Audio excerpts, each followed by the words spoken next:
शुरू किया जाए आज? Yes ma'am. शुरू करें हम लोग आज का।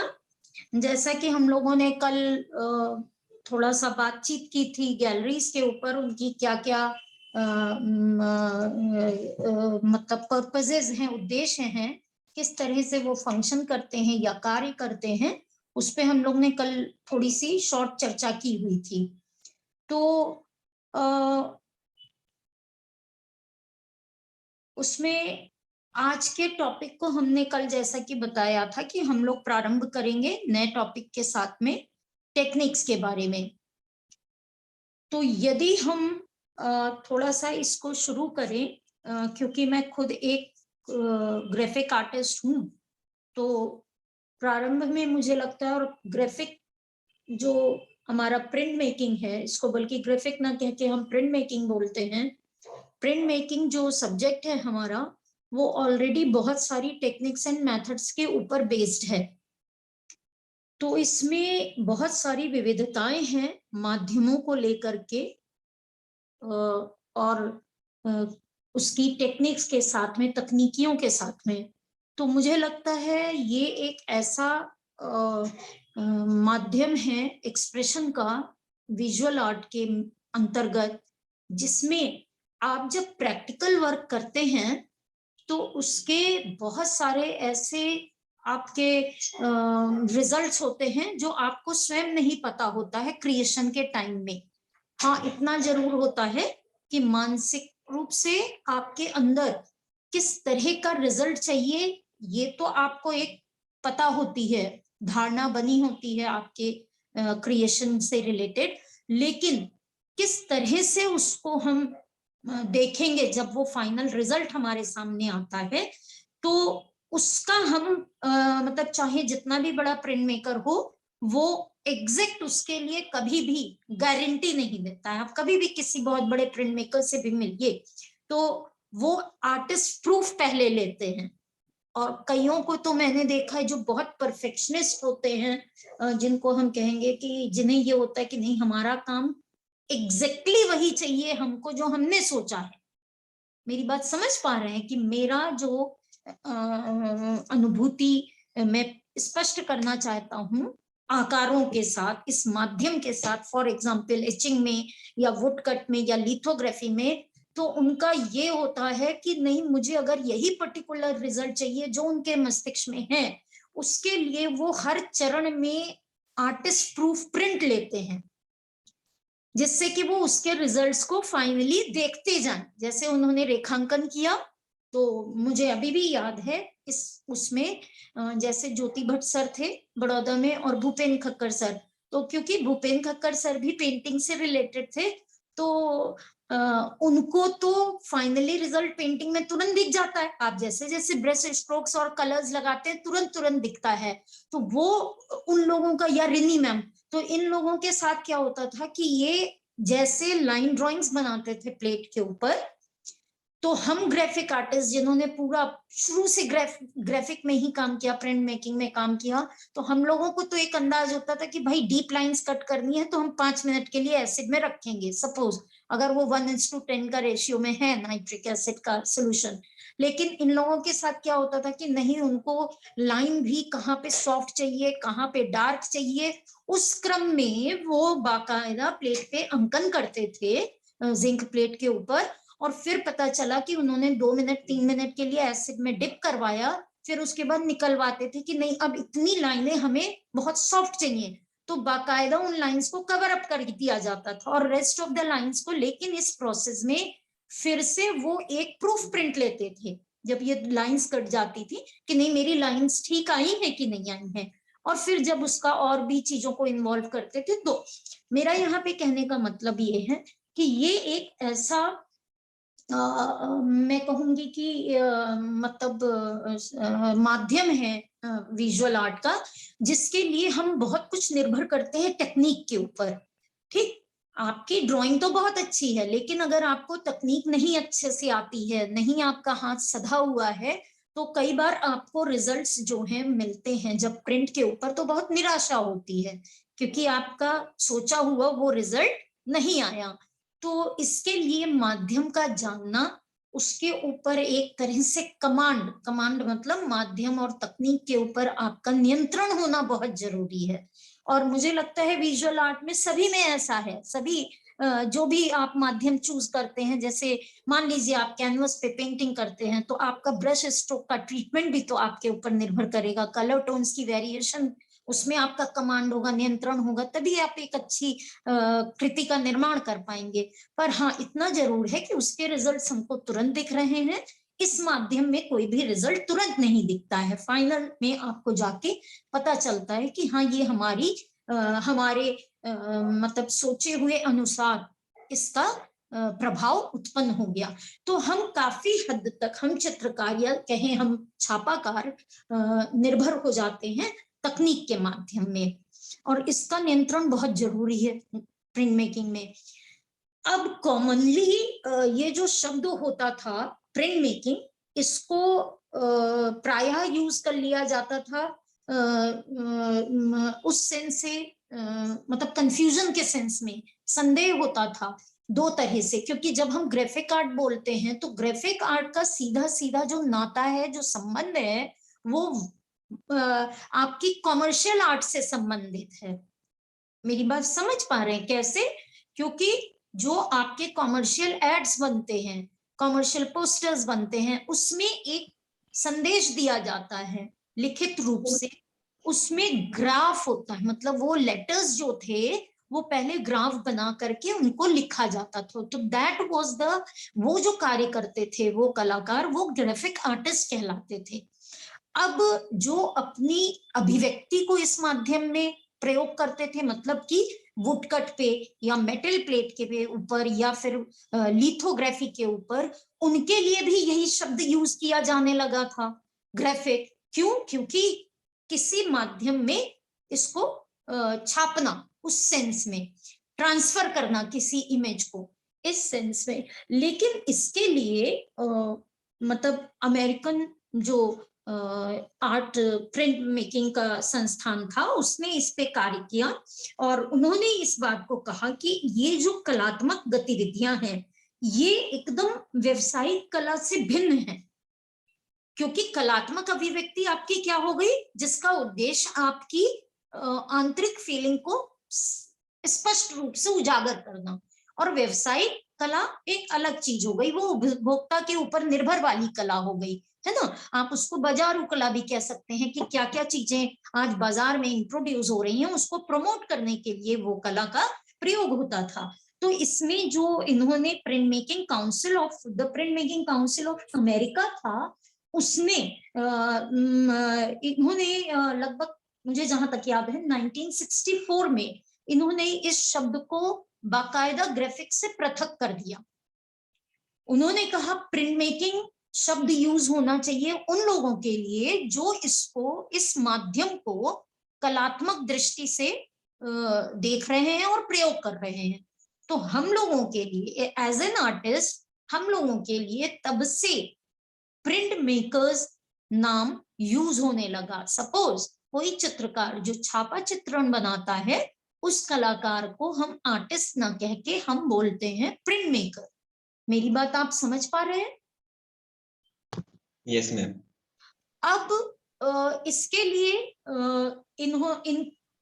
इसका बहुत इतिहास तो बहुत लंबा चौड़ा है कि किस तरह से प्रिंट मेकिंग शुरू की गई या कैसे कैसे उसके अंदर तकनीकी बदलाव आती है। तो हम थोड़ा सा इसको संक्षेप में बताते हुए आपको बताना चाहेंगे कि यदि हम एक तरह से गौर करें और ध्यान दें तो प्रागैतिहासिक काल में जो हमारे बहुत पुराने उसमें जाकर के चित्रों को देखें, जो गुफा चित्रण मिले हैं सभी जगहों से, तो आपने देखा होगा दीवार के ऊपर कुरीदी हुई लाइनें हैं वो। तो इसको ऐसे भी हम कह सकते हैं कि जो हमारे प्री हिस्टोरिक पीपल थे, दे वेर द ग्रेट इनग्रेवर्स या प्रिंट मेकर्स। प्रिंट मतलब वो छापने की कला तो नहीं जानते थे, पर इंग्रेविंग करते थे। इंग्रेविंग का मतलब होता है कुरेदना किसी सतह को, और उन्होंने किसी शार्प एनिमल की बोन के नुकीले पार्ट से या तो उसको कुरेदा, गुफाओं की दीवारों को, और फिर बाकायदा उसमें रंग भरा है उन्होंने। तो जो प्रिंट मेकिंग की एक विधा मैं आपको अभी बताऊंगी, एक तकनीक बताऊंगी, उसको इंग्रेविंग कहते हैं, मेटल इंग्रेविंग। उस मेटल इंग्रेविंग में यही होता ही है कि हम रंग भरते हैं और फिर उसको ट्रांसफर पेपर पे करते हैं या किसी और सतह पे करते हैं। तो एक तरह से देखा जाए प्रीहिस्टोरिक टाइम में ये प्रिंट मेकिंग का प्रारंभ कह सकते हैं, शुरुआती दौर में शुरुआत हो चुका था। एक और बहुत कॉमन है, आपने देखा है हमारे यहाँ इन गुफाओं में दीवारों पे भी कई जगह पे छापा हाथ के भी मिले हुए हैं, छापे चित्र। तो मतलब कि इम्प्रिंट हुआ ना, वो तो आपका हाथ का, जब आप छापा ले रहे हैं तो इसका मतलब क्या हुआ, इम्प्रिंट हुआ दीवार के ऊपर। तो that means what, print making का तो एग्जिस्टेंस शुरू हो चुका था बहुत पहले से। ठीक इसी तरह से अब इसकी जो शुरुआत की गई, इसके 4 माध्यम बहुत ज्यादा प्रचलित हैं, बहुत ज्यादा सशक्त हैं, जिनको हम एक्नॉलेज कर सकते हैं। कि जैसे एक तो आपका था इसमें क्या कहते हैं, रिलीफ प्रिंट मेकिंग होती है, दूसरा होता है आपका इंटेंडलो प्रिंट मेकिंग, तीसरा होता है प्लेनोग्राफी प्रिंट मेकिंग, और चौथा होता है आपका सीरोग्राफी या स्टेंसिल की प्रथा, मतलब स्टेंसिल की मेथड। तो जो आपका सबसे पहले है वो आता है आपका रिलीफ प्रिंटिंग। रिलीफ प्रिंटिंग जब हम बोलते हैं तो रिलीफ मींस वो सरफेस से ऊपर होगा। जैसे ये मोस्टली आप मान के चलिए कि इसको हम मोस्टली, जैसे आपने लीनो किया होगा, तो lino is a relief process. Why? Because lino एक रबर, लिनोनियम रबर होती है फ्लोर की, ऊपरी सतह का प्रिंट करते हैं। हाँ, ऊपरी सतह का प्रिंट करते हैं। एग्जैक्टली उसकी जो लिनो की पीस होती है, मैं अगर कुछ इस तरह का आपको दिखाऊं कि जैसे ये मान लीजिए फोन मेरा जो है वो एक पीस है लिनो का। अब ये सतह अभी बिल्कुल समतल है, इस पे कोई भी कार्य नहीं किया गया, पर मैं इसके ऊपर कोई आकृति बनाऊं और उस आकृति में जहां पे मुझे काला रंग रखना है उसको मैं उभार रखूंगी, मतलब वो उठा रहेगा। और जहां पे सफेद रंग का दिखाना है मुझको, कागज का रंग या सफेद रंग या और पिंक कलर या रेड कलर, कोई भी कलर, वो तो उभरा हुआ आएगा, कलर तो उभरा आएगा। पर व्हाइट स्पेस अगर आपको रखना है तो उसको आप काट देते हैं, सतह को काट दिया, वो उसके टूल्स होते हैं। ठीक है, लिनो टूल्स या वुडकट के टूल्स होते हैं स्पेशली, वो यू शेप होता है, वी शेप होता है, लाइंस होती हैं। इंग्रेविंग के टूल्स अलग होते हैं, उसके भी बर होते हैं, बहुत सारे ऐसे टूल्स होते हैं, अनगिनत है, मतलब बहुत सारी चीजों से आप उसको प्रयोग कर सकते हैं। तो ये तो सरफेस प्रिंटिंग हो गई। अब जो ये उभरा हुआ पार्ट है मेरा, जिसको मैंने बचा के रखा, काटा नहीं, इसके ऊपर मैं बाकायदा रोलर से इंक लगाऊंगी। रोलर क्या चीज होती है, एक बेलन की तरह की चीज समझ लीजिए आप। तो जब उस रोलर से आप इंक को लगाएंगे तो ऑब्वियसली वो जो सिलेंडर टाइप का रोलर है, बेलन है, उसकी इंक किस पे लगेगी, ऊपरी सतह पे तो लगेगी, वो अंदर तो नहीं चला जाएगा सतह के नीचे। तो ये ऊपरी सतह पे इंक लग जाती है। इंक किसी भी कलर की आप ले सकते हैं, नॉर्मली वैसे वुडकट और लिनो कट कलर्ड बाद में होना शुरू हुआ, पहले तो ब्लैक में होता था। तो देर आर ओनली 2 कलर्स का, मतलब वही ब्लैक एंड व्हाइट के ज्यादातर इंप्रेशंस मिलते हैं। इसको फिर आपने कोई कलर लगाया और फिर एक कागज के साथ में, या तो स्पूनिंग मेथड से आप इसका प्रिंट ले सकते हैं। स्पूनिंग इज व्हाट, आपने पेपर डाला ब्लॉक के ऊपर और बाकायदा एक बड़े से कोई भी चम्मच से आपने उसको घिसना शुरू किया, पेपर को रखा ब्लॉक के ऊपर। जैसे ये है पेपर मेरा मान लीजिए, और मैं किसी पेपर को, ये पेपर पेंसिल को मैं एक पेपर इमेजिन करूं, इस पेपर को मैंने इसके ऊपर डाला और फिर मैं स्पूनिंग करना शुरू। अब आप लिनो कराते होंगे, मतलब आप तो, आपने कल भी मुझे बताया था, जैसे बाकी लोग अपना वीडियो नहीं ऑन करते तो मेरे लिए थोड़ी सी प्रॉब्लम हो जाती है, मैं आप ही को बार बार संबोधित कर देती हूँ। इसमें फिर हम स्पूनिंग करते हैं। यहाँ पे कई कॉलेजेस में हम लोग अभी भी जो लिनो प्रिंट ले रहे हैं वो स्पूनिंग के द्वारा ले रहे हैं, मशीन का भी प्रयोग हो सकता है।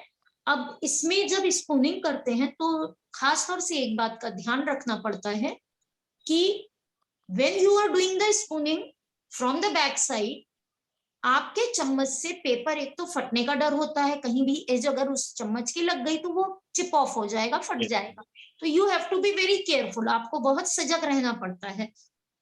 बल्कि मैं तो ये कहूंगी एज ए प्रिंट मेकर मैंने इस चीज को देखा है कि एज ए प्रिंट मेकर आपको बहुत ज्यादा अलर्ट रहना पड़ता है।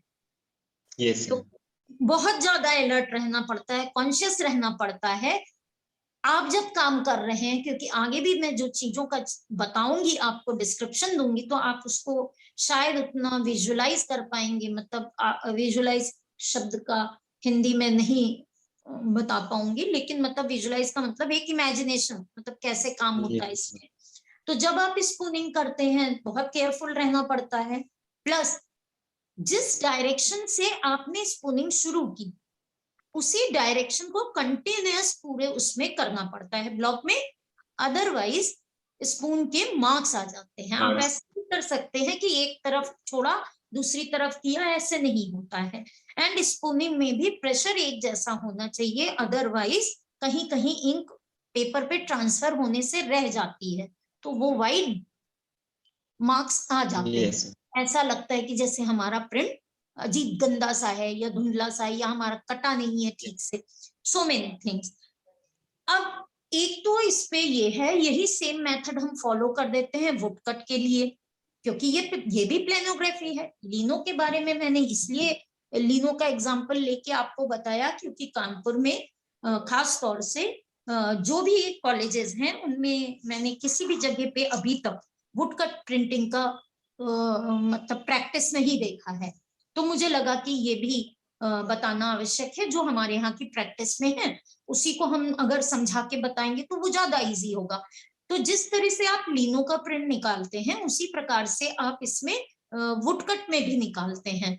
वुड कट में भी दो चीजें हैं।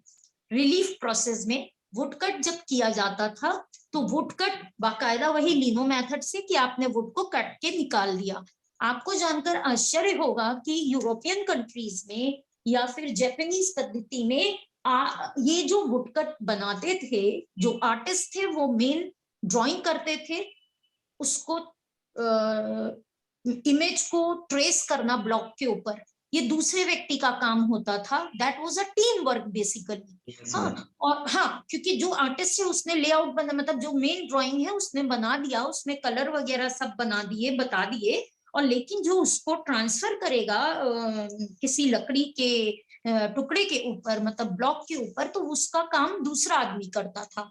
फिर तीसरा आदमी उसमें कटिंग का काम करता है, मतलब तीसरे से मेरा मतलब है तीसरा जो समूह होता था वो कटिंग का काम करेगा। तो उससे एक अच्छाई क्या हो जाती थी, जो प्रोफेशनल वुड कटर्स होते थे उनको चिजलिंग करने में, मतलब कटिंग करने की खूब अच्छी प्रैक्टिस होती थी। उनके पास बहुत डिफरेंट तरीके के टूल्स होते थे।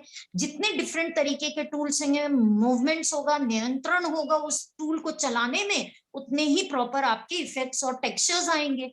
और बाकायदा मुझे जैसे आप पेंटिंग जब करते हैं तो आप जिस तरह से ब्रश को डील करते हैं, दूसरा कैसा करता है, वो एक अपनी स्टाइल होती है।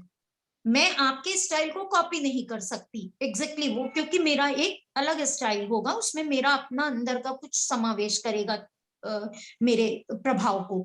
दूसरा, इसी प्रकार से जो वुड कटर्स होते थे, इनके प्रोफेशनल वुड कटर्स, वो लोग इसमें कटिंग करते थे।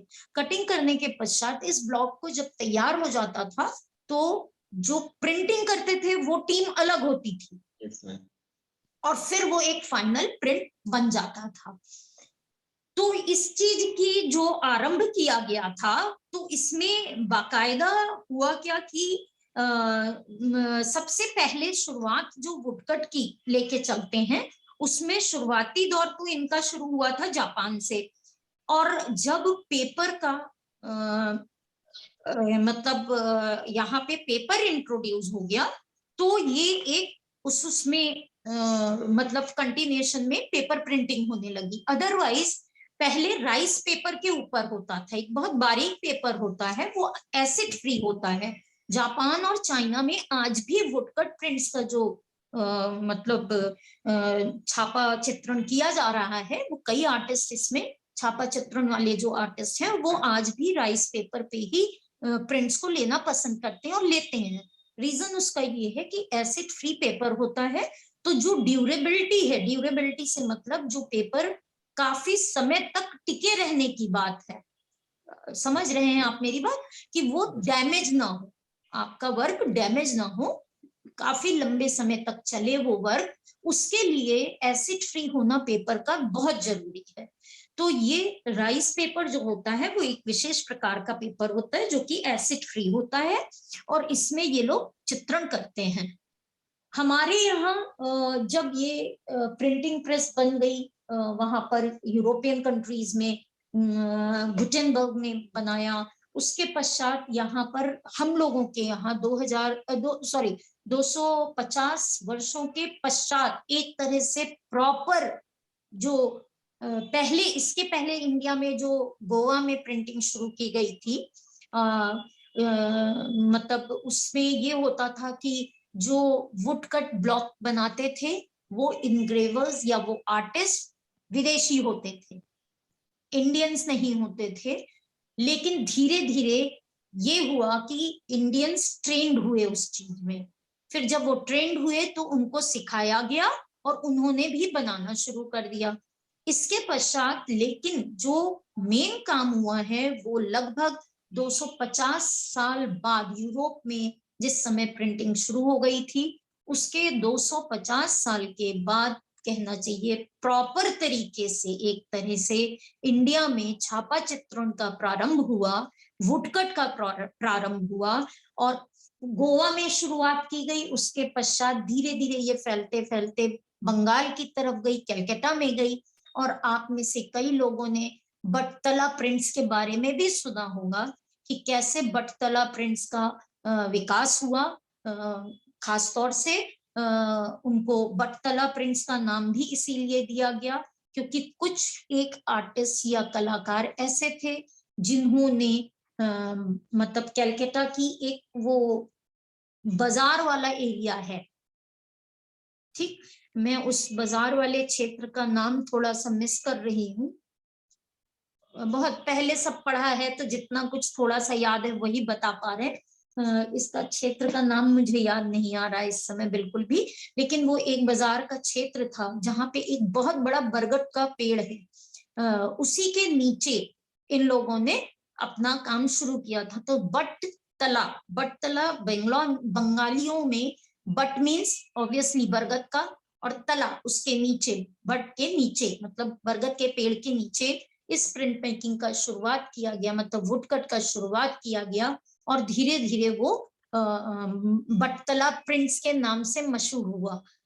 जो वो काम करते थे, आपने कालीघाट प्रिंट्स देखे होंगे, तो उन्हीं पेंटिंग्स के आधार पे इनको और भी ज्यादा अच्छा बनाया गया। मतलब कि कहने का मतलब ये बटतला प्रिंट संबंधित हैं देवी देवताओं के चित्रण के आधार पे या कालीघाट पेंटिंग से इंस्पायर्ड है, ठीक, इन शॉर्ट। तो वुडकट प्रिंट मेकिंग से ये है। और चाइना में जो सबसे पहली बुक छपी थी उसका नाम है डायमंड सूत्र। हाँ, और इस डायमंड सूट में मतलब बौद्ध धर्म से रिलेटेड इनके टेक्स्ट हैं, टेक्स्ट का मतलब लिखित सामग्री है, और यदि आप उसके बारे में और डिटेल में पढ़ेंगे तो आपको जानकर आश्चर्य होगा कि उसमें बहुत सारे वुडकट्स के प्रिंट को यूज करके बनाया गया। अब ये वुडकट या वुड इनग्रेविंग, रादर हम दोनों चीजों को कह सकते हैं, इनका प्रयोग सबसे ज्यादा किस सेंस में किया गया?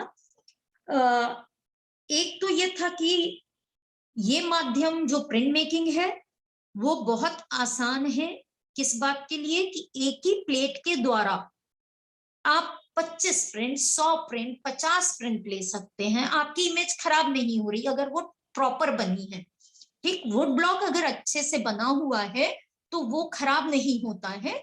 इसकी वजह से ये मतलब जो क्रिश्चियनिटी उस समय मान गए थे, जो ब्रिटिशर्स थे उनका धर्म तो क्रिश्चियन था, तो उन्होंने अपने धर्म को प्रसारित करने के लिए गोवा में स्टार्टिंग में इन सब चीजों का मतलब ज्यादा प्रोत्साहित किया उसको।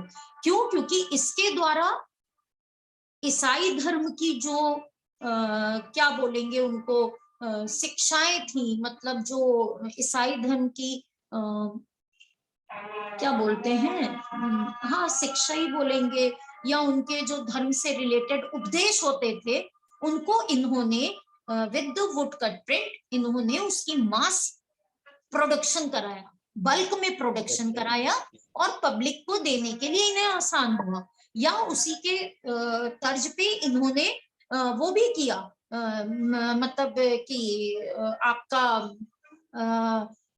पुस्तकें बनवा करके इन्होंने उसको बंटवाया लोगों को। तो इस चीज के लिए अब इनका प्रयोग केवल वुडकट्स का इस प्रयोजन से होता था कि अधिकांश तादाद में प्रतियां निकल सके किसी भी चीज की, किसी भी इमेज की या शब्दों की, और दूसरा ये कि बुक के फॉर्म में मिल सके लोगों को। तो मेन यूज वुडकट का इस कारण से हुआ। इसमें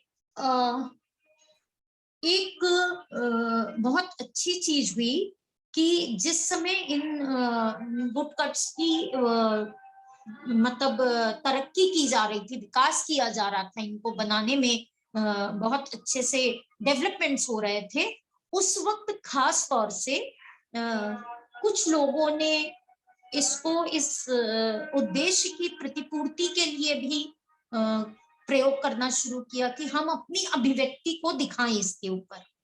ठीक, तो इस क्रम में सबसे ज्यादा आपने अगर पढ़ा होगा अभिव्यंजनावादी कलाकार, तो उन कलाकारों ने इसका प्रयोग, वुडकट का प्रयोग अपने मतलब अभिव्यक्ति के लिए किया था। और वुडकट खासतौर से इंग्रेविंग, जो हम पीछे की बैकलॉग हिस्ट्री में देखते हैं, तो आप कई उसमें रेफरेंसेस में अगर पढ़ेंगे तो आपको समझ में आएगा कि ड्यूरर का काम सबसे उत्कृष्ट माना जाता है। ड्यूरर के लिए कहा जाता है कि इन्होंने सबसे अच्छा जो है ये इनग्रेविंग का काम किया था। हाँ, इनग्रेविंग का काम सबसे अच्छा इनका ही था, बेसिकली ऐसा बताया जाता है या उल्लेख मिलता है। तो हम इनग्रेविंग के मामले में ड्यूरर को द बेस्ट बोल सकते हैं। दूसरा, इनके जापानीज प्रिंट बहुत अच्छे होते हैं।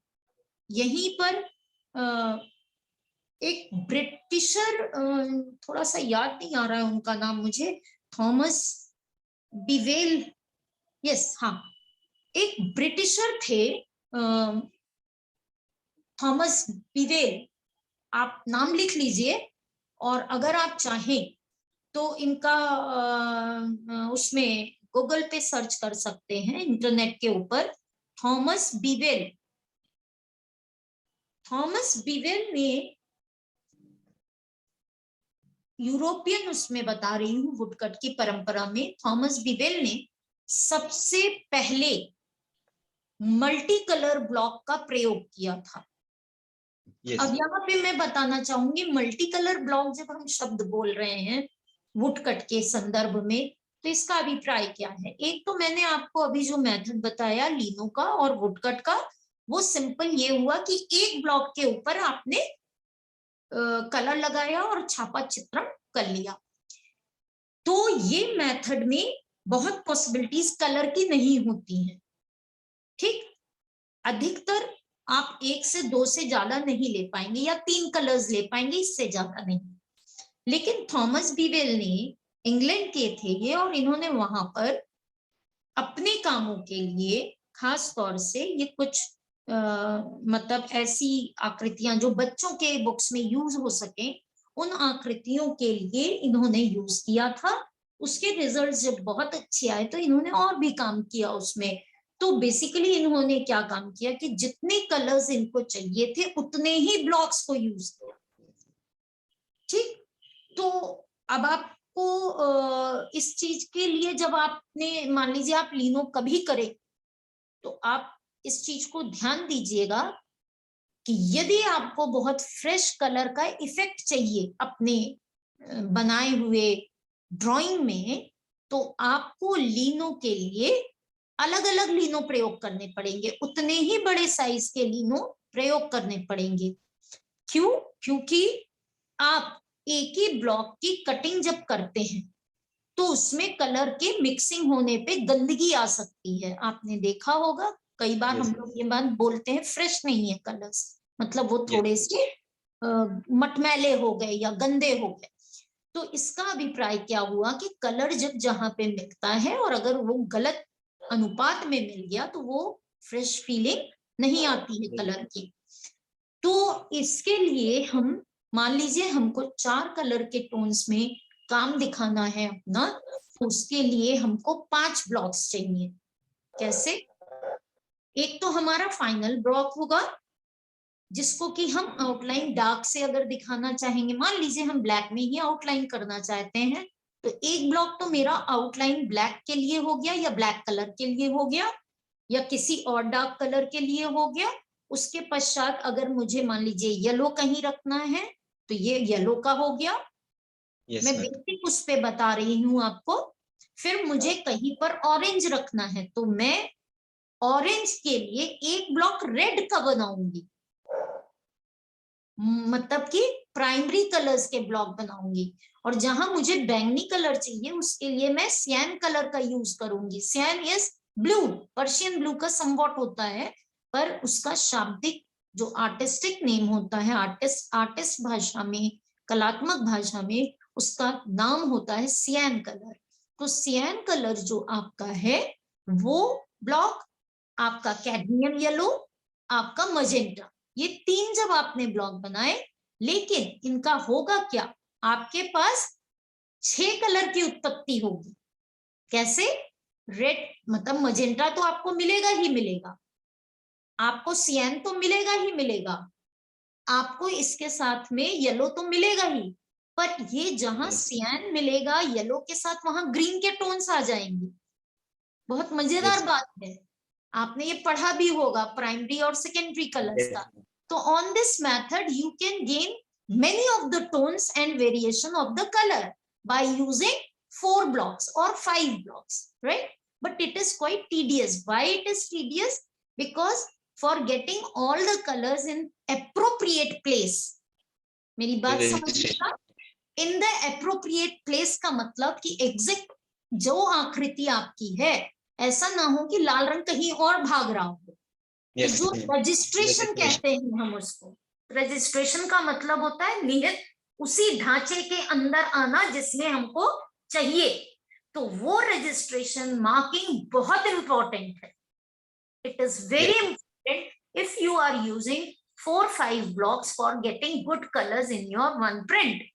ठीक, उसका भी पूरा एक मेथड होता है और ये मेथड वर्बली समझाने से उतना क्लियर नहीं होता है, आप भी जानते हैं, क्योंकि मुझे यही चीज हो गई प्रिंट मेकिंग के संदर्भ में कि कोई इलेक्ट्रीशियन मुझे मौखिक रूप से ये बताए कि अरे नहीं ज्योति जी आप रुकिए, ये बोर्ड खोलिए और ये जो तार है उसको ऐसे हिला करके दूसरे से बांधिए और दूसरे को चौथे से और अंदर ले जाइए। मुझे नहीं समझ में आएगा क्योंकि मैंने प्रैक्टिकली नहीं किया है और इलेक्ट्रीशियन ने प्रैक्टिकली किया है, उसने वर्बली नहीं पढ़ा है, थ्योरेटिकल उसने नहीं पढ़ा है, but he is master in that way because he did the practical work. The same difference with the printmaker and a normal artist. If you have not done the method, if you have not done the medium, तो आप उसको theory wise तो रट सकते हैं, पढ़ सकते हैं, पर you cannot imagine कि उसके रिजल्ट्स या उसको कैसे प्रयोग में किया जा सकता है। तो रजिस्ट्रेशन के लिए इतना ही कहना चाहूंगी कि उसका भी एक तरीका होता है। सूक्ष्म में बताती हूँ, इन ब्रीफ मतलब शॉर्ट में बता सकती हूँ। आप उस जगह तक अगर आप मानसिक रूप से पहुंच सकेंगे तो शायद आप जान भी जाएंगे और समझ भी जाएंगे। मैं यहाँ पे ये बताना चाहूंगी कि जैसे ये लीनो है और मेरा एक पेपर है, मैंने अपने लीनो, मेरे सारे लीनो इसी बराबर के हैं जो 5 मैंने तैयार किए हैं अलग अलग कलर के, तो मैं एक लीनो का यहाँ पे मार्किंग करूंगी और एक जो प्रिंटिंग पेपर है ना उसका भी मार्किंग करूंगी नीचे वाले पेपर के ऊपर। ठीक, क्योंकि यही पेपर तो मेरा हर बार यूज होगा। ब्लॉक ही तो बदलेगा, पेपर तो एक ही होगा। तो अब मैंने पेपर की भी मार्किंग कर दी नीचे के पेपर पे। मैंने जब अपनी इंकिंग करी और ब्लॉक को इस पेपर पे रखा, मैंने एक प्रिंट लिया, फिर इस प्रिंट को सूखने दिया। इसी तरह सारे एक बार निकाल लिए, जितने भी, जो भी मान लीजिए येलो कलर निकालना तो सारे येलो के 10 प्रिंट निकाल लिए मैंने। वो जब सूख जाते हैं तब मैं अब मजेंटा कलर वाला ब्लॉक उठाऊंगी और मैंने उसमें इंकिंग की। इसी पेपर के ऊपर मैंने इंक किया हुआ ब्लॉक रखा, फिर से जो पेपर जहां पे मार्क है वहां से धीरे से छोड़ा जाएगा। और फिर आप स्पूनिंग कर रहे हैं या मशीन चला रहे हैं, आप इसी तरह से निरंतर नीचे वाला पेपर जो मार्किंग पेपर है उसको बहुत केयरफुली रखते हुए सारे ब्लॉक्स को उसके ऊपर रखेंगे और प्रिंटिंग पेपर्स को उसके ऊपर रखते जाएंगे, हर कलर में हर बार चेंज करते करते, और फिर आप उसका प्रिंट ले लेते हैं। तो एक तो ये हो गया हमारा वुड इंग्रेविंग और वुड कट, मतलब कि रिलीफ प्रिंटिंग। इसमें यदि जो भी चीज मैंने कोई भी शब्द जो बोले हैं यदि आपको उसमें नहीं समझ में आया है तो मैं 1-2 मिनट के लिए आपसे पूछना चाहूंगी ब्रेक करके कि आप मुझसे पूछ सकते हैं।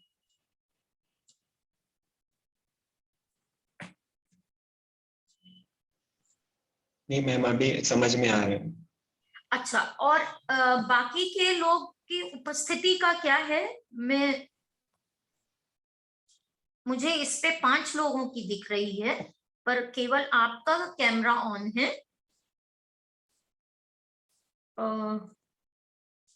बाकी सभी लोग उपस्थित हैं क्या?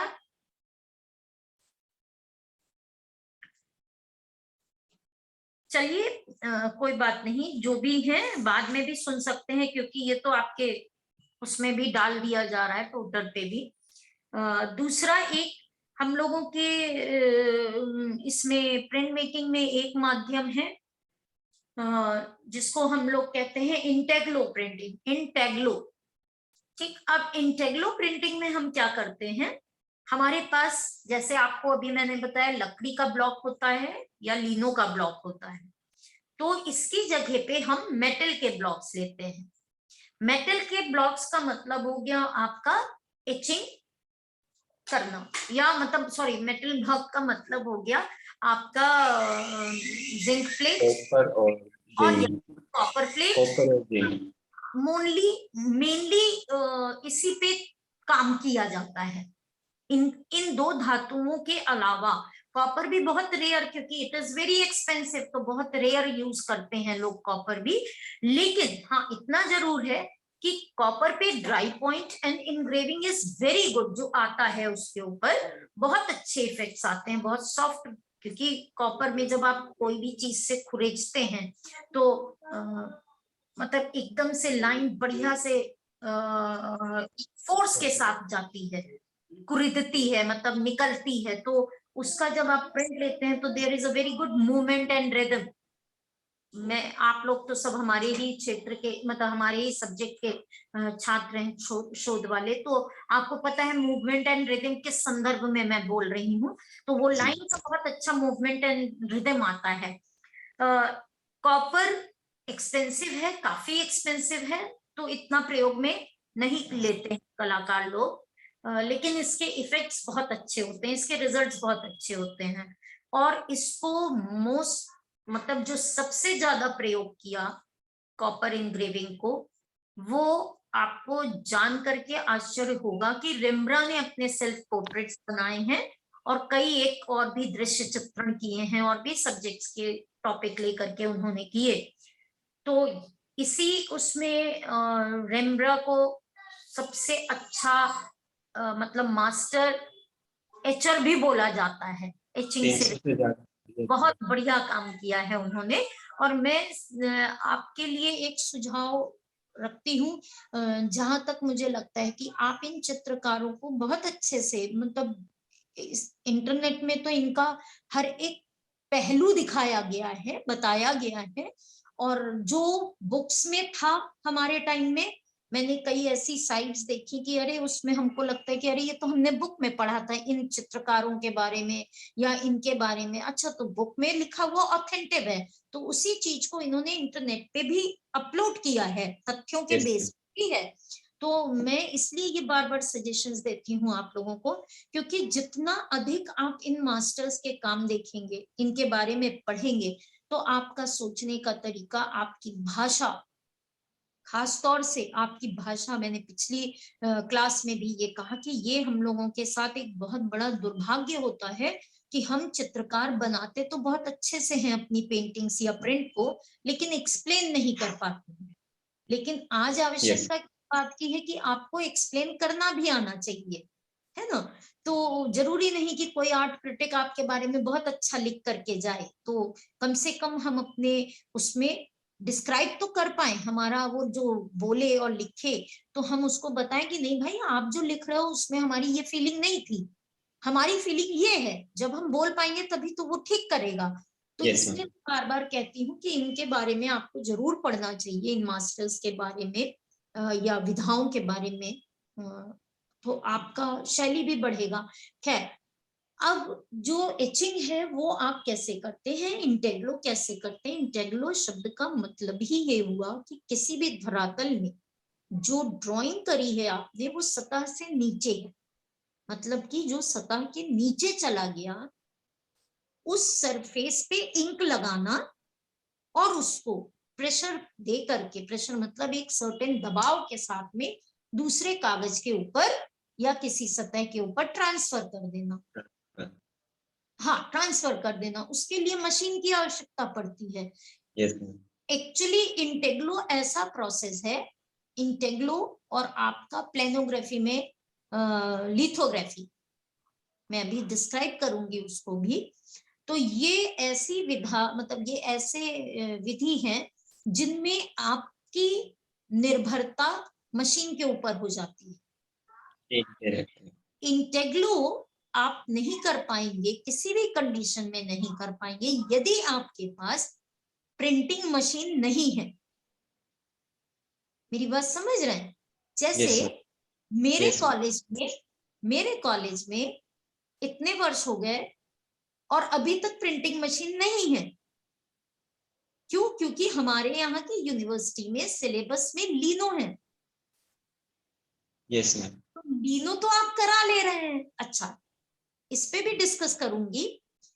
लीनो तो आप करा ले रहे हैं क्योंकि वो सरफेस प्रिंटिंग है, आप उसी की तर्ज पे अगर अच्छी वुड मिल जाए तो वुड ब्लॉक बना करके उसको भी कर सकते हैं।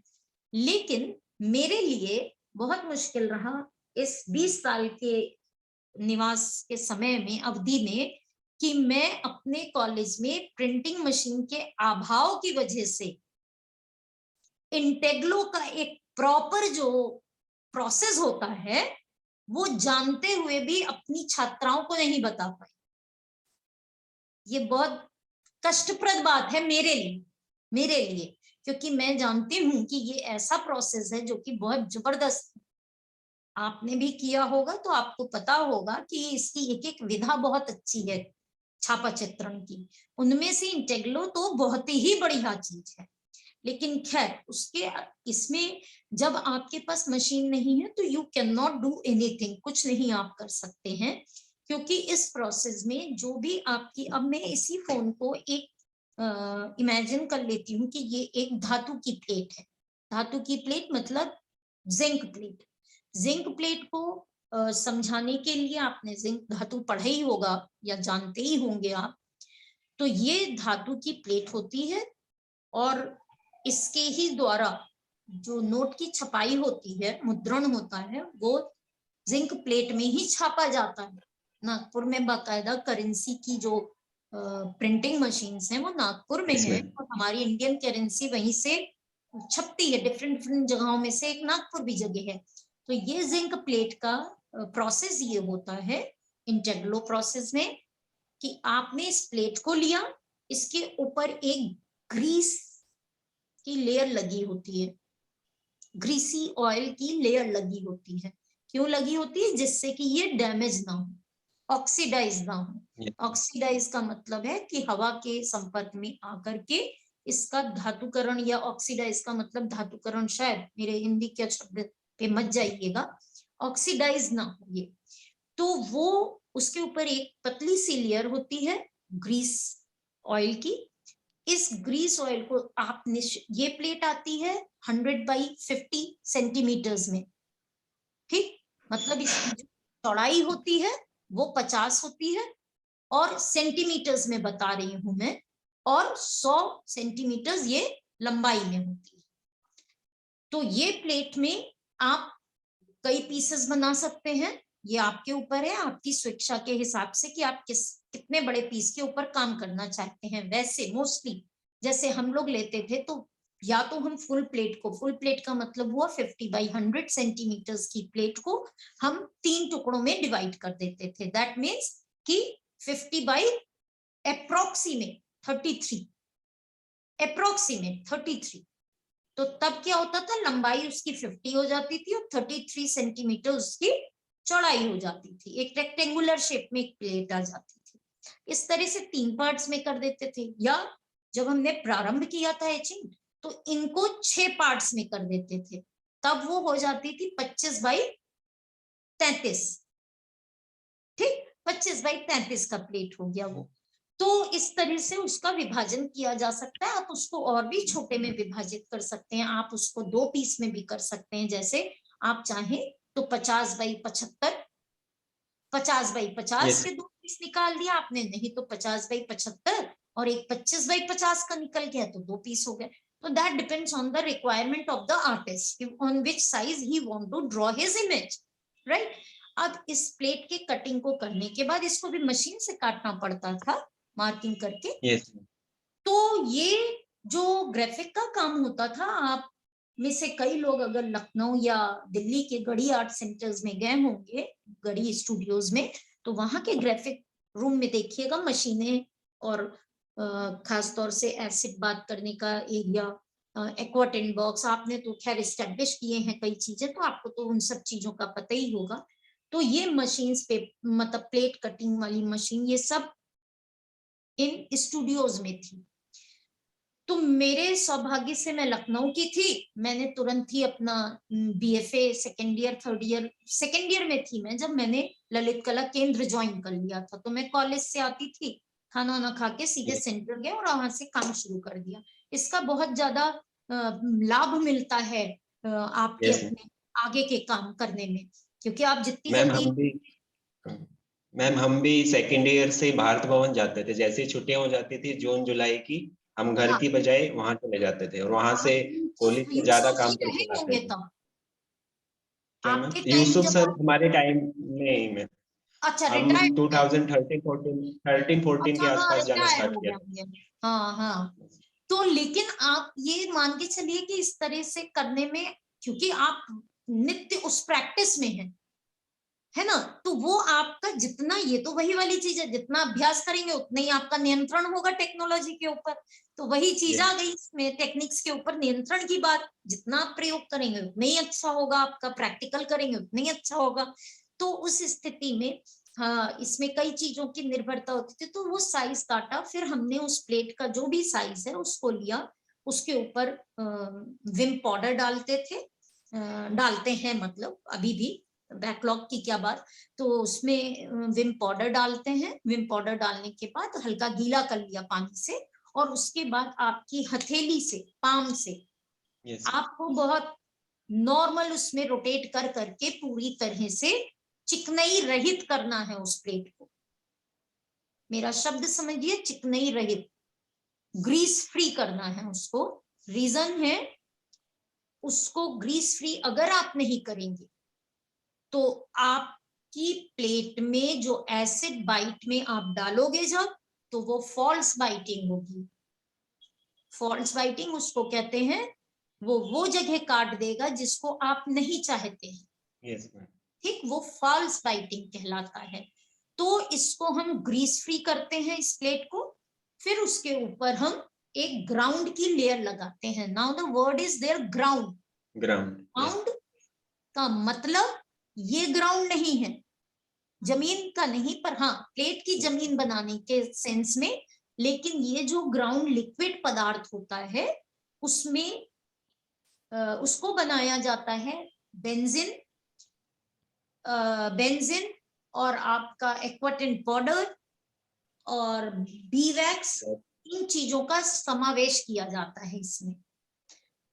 और इसको एक कांच की बोतल में उसका रेशियो होता है, ठीक, अनुपात में करने के पश्चात इस बोतल को बंद करके रख दिया जाता है।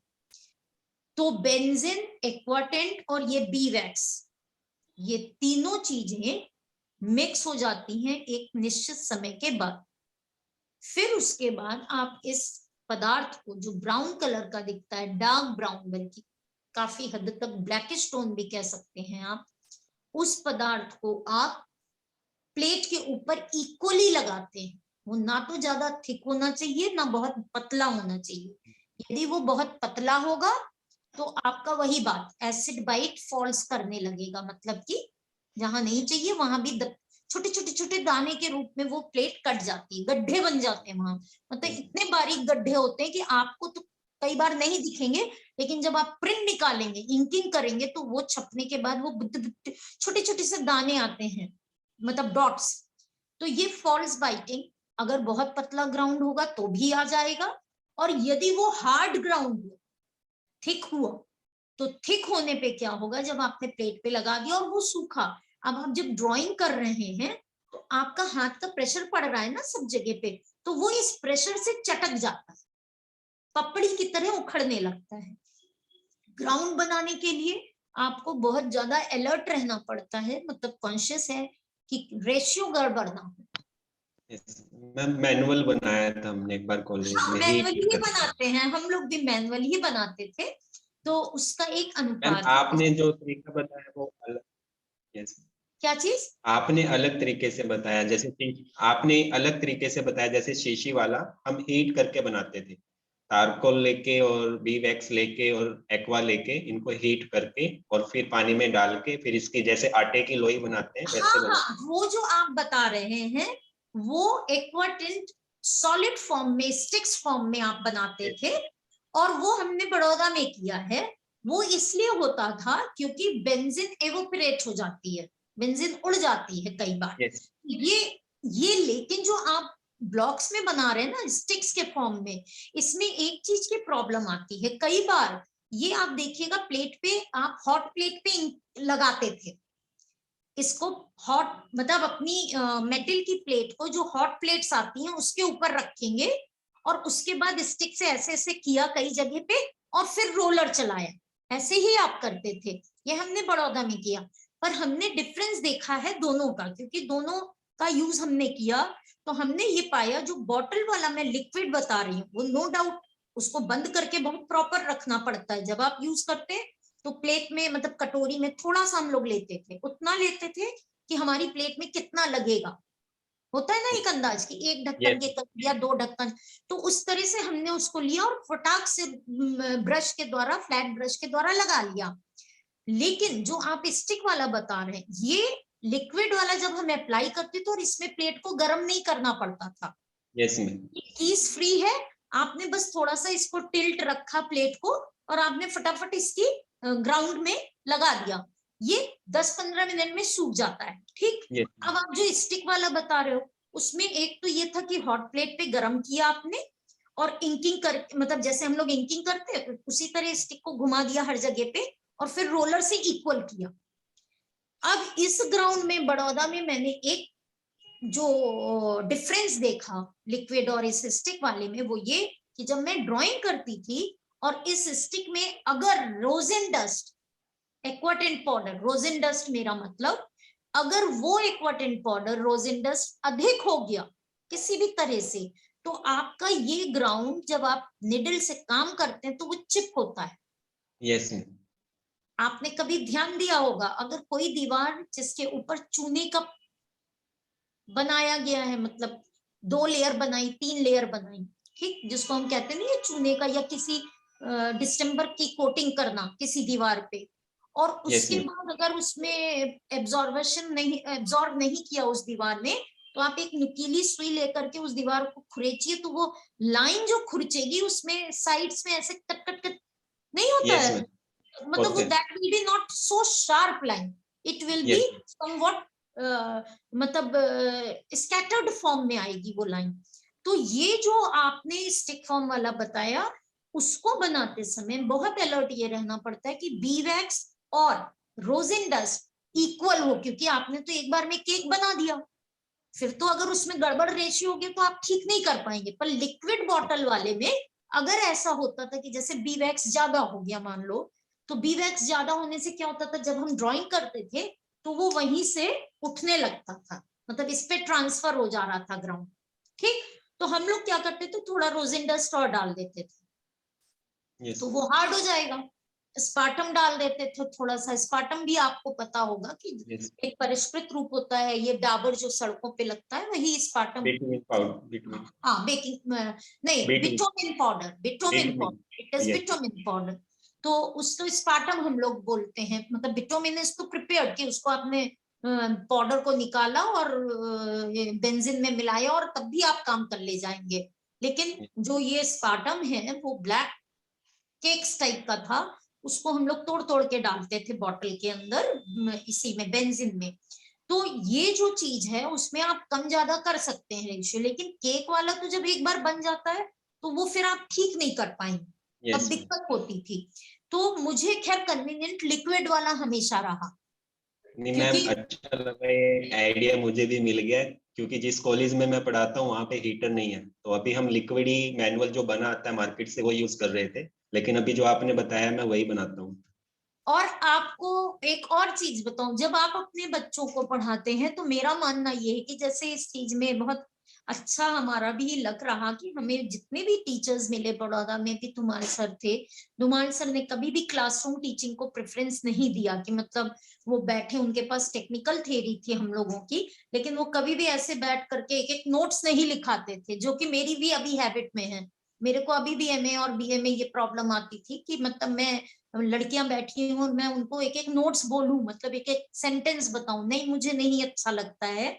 मैं बोल रही हूँ, लेक्चरर का काम होता है, मैं बोल रही हूँ, मेरे लेक्चर को आप इतना सुन के अपने आप अपनी भाषा में लिखिए।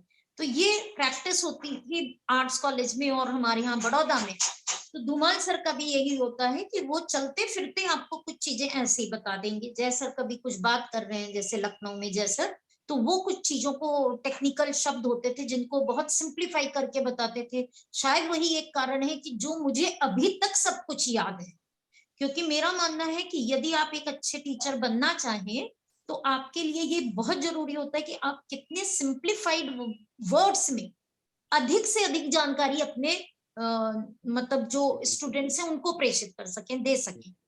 तो जैसे जय सर का था कि रोजिन डस्ट, अब रोजिन डस्ट है, एक्वाटिन पाउडर, रोजिन डस्ट, आप इमेजिन करिए वो कहां से प्राप्त होती है। यस तो बहुत अच्छा वो है कि मतलब उन्होंने हमको बताया और हमें अभी तक याद भी है।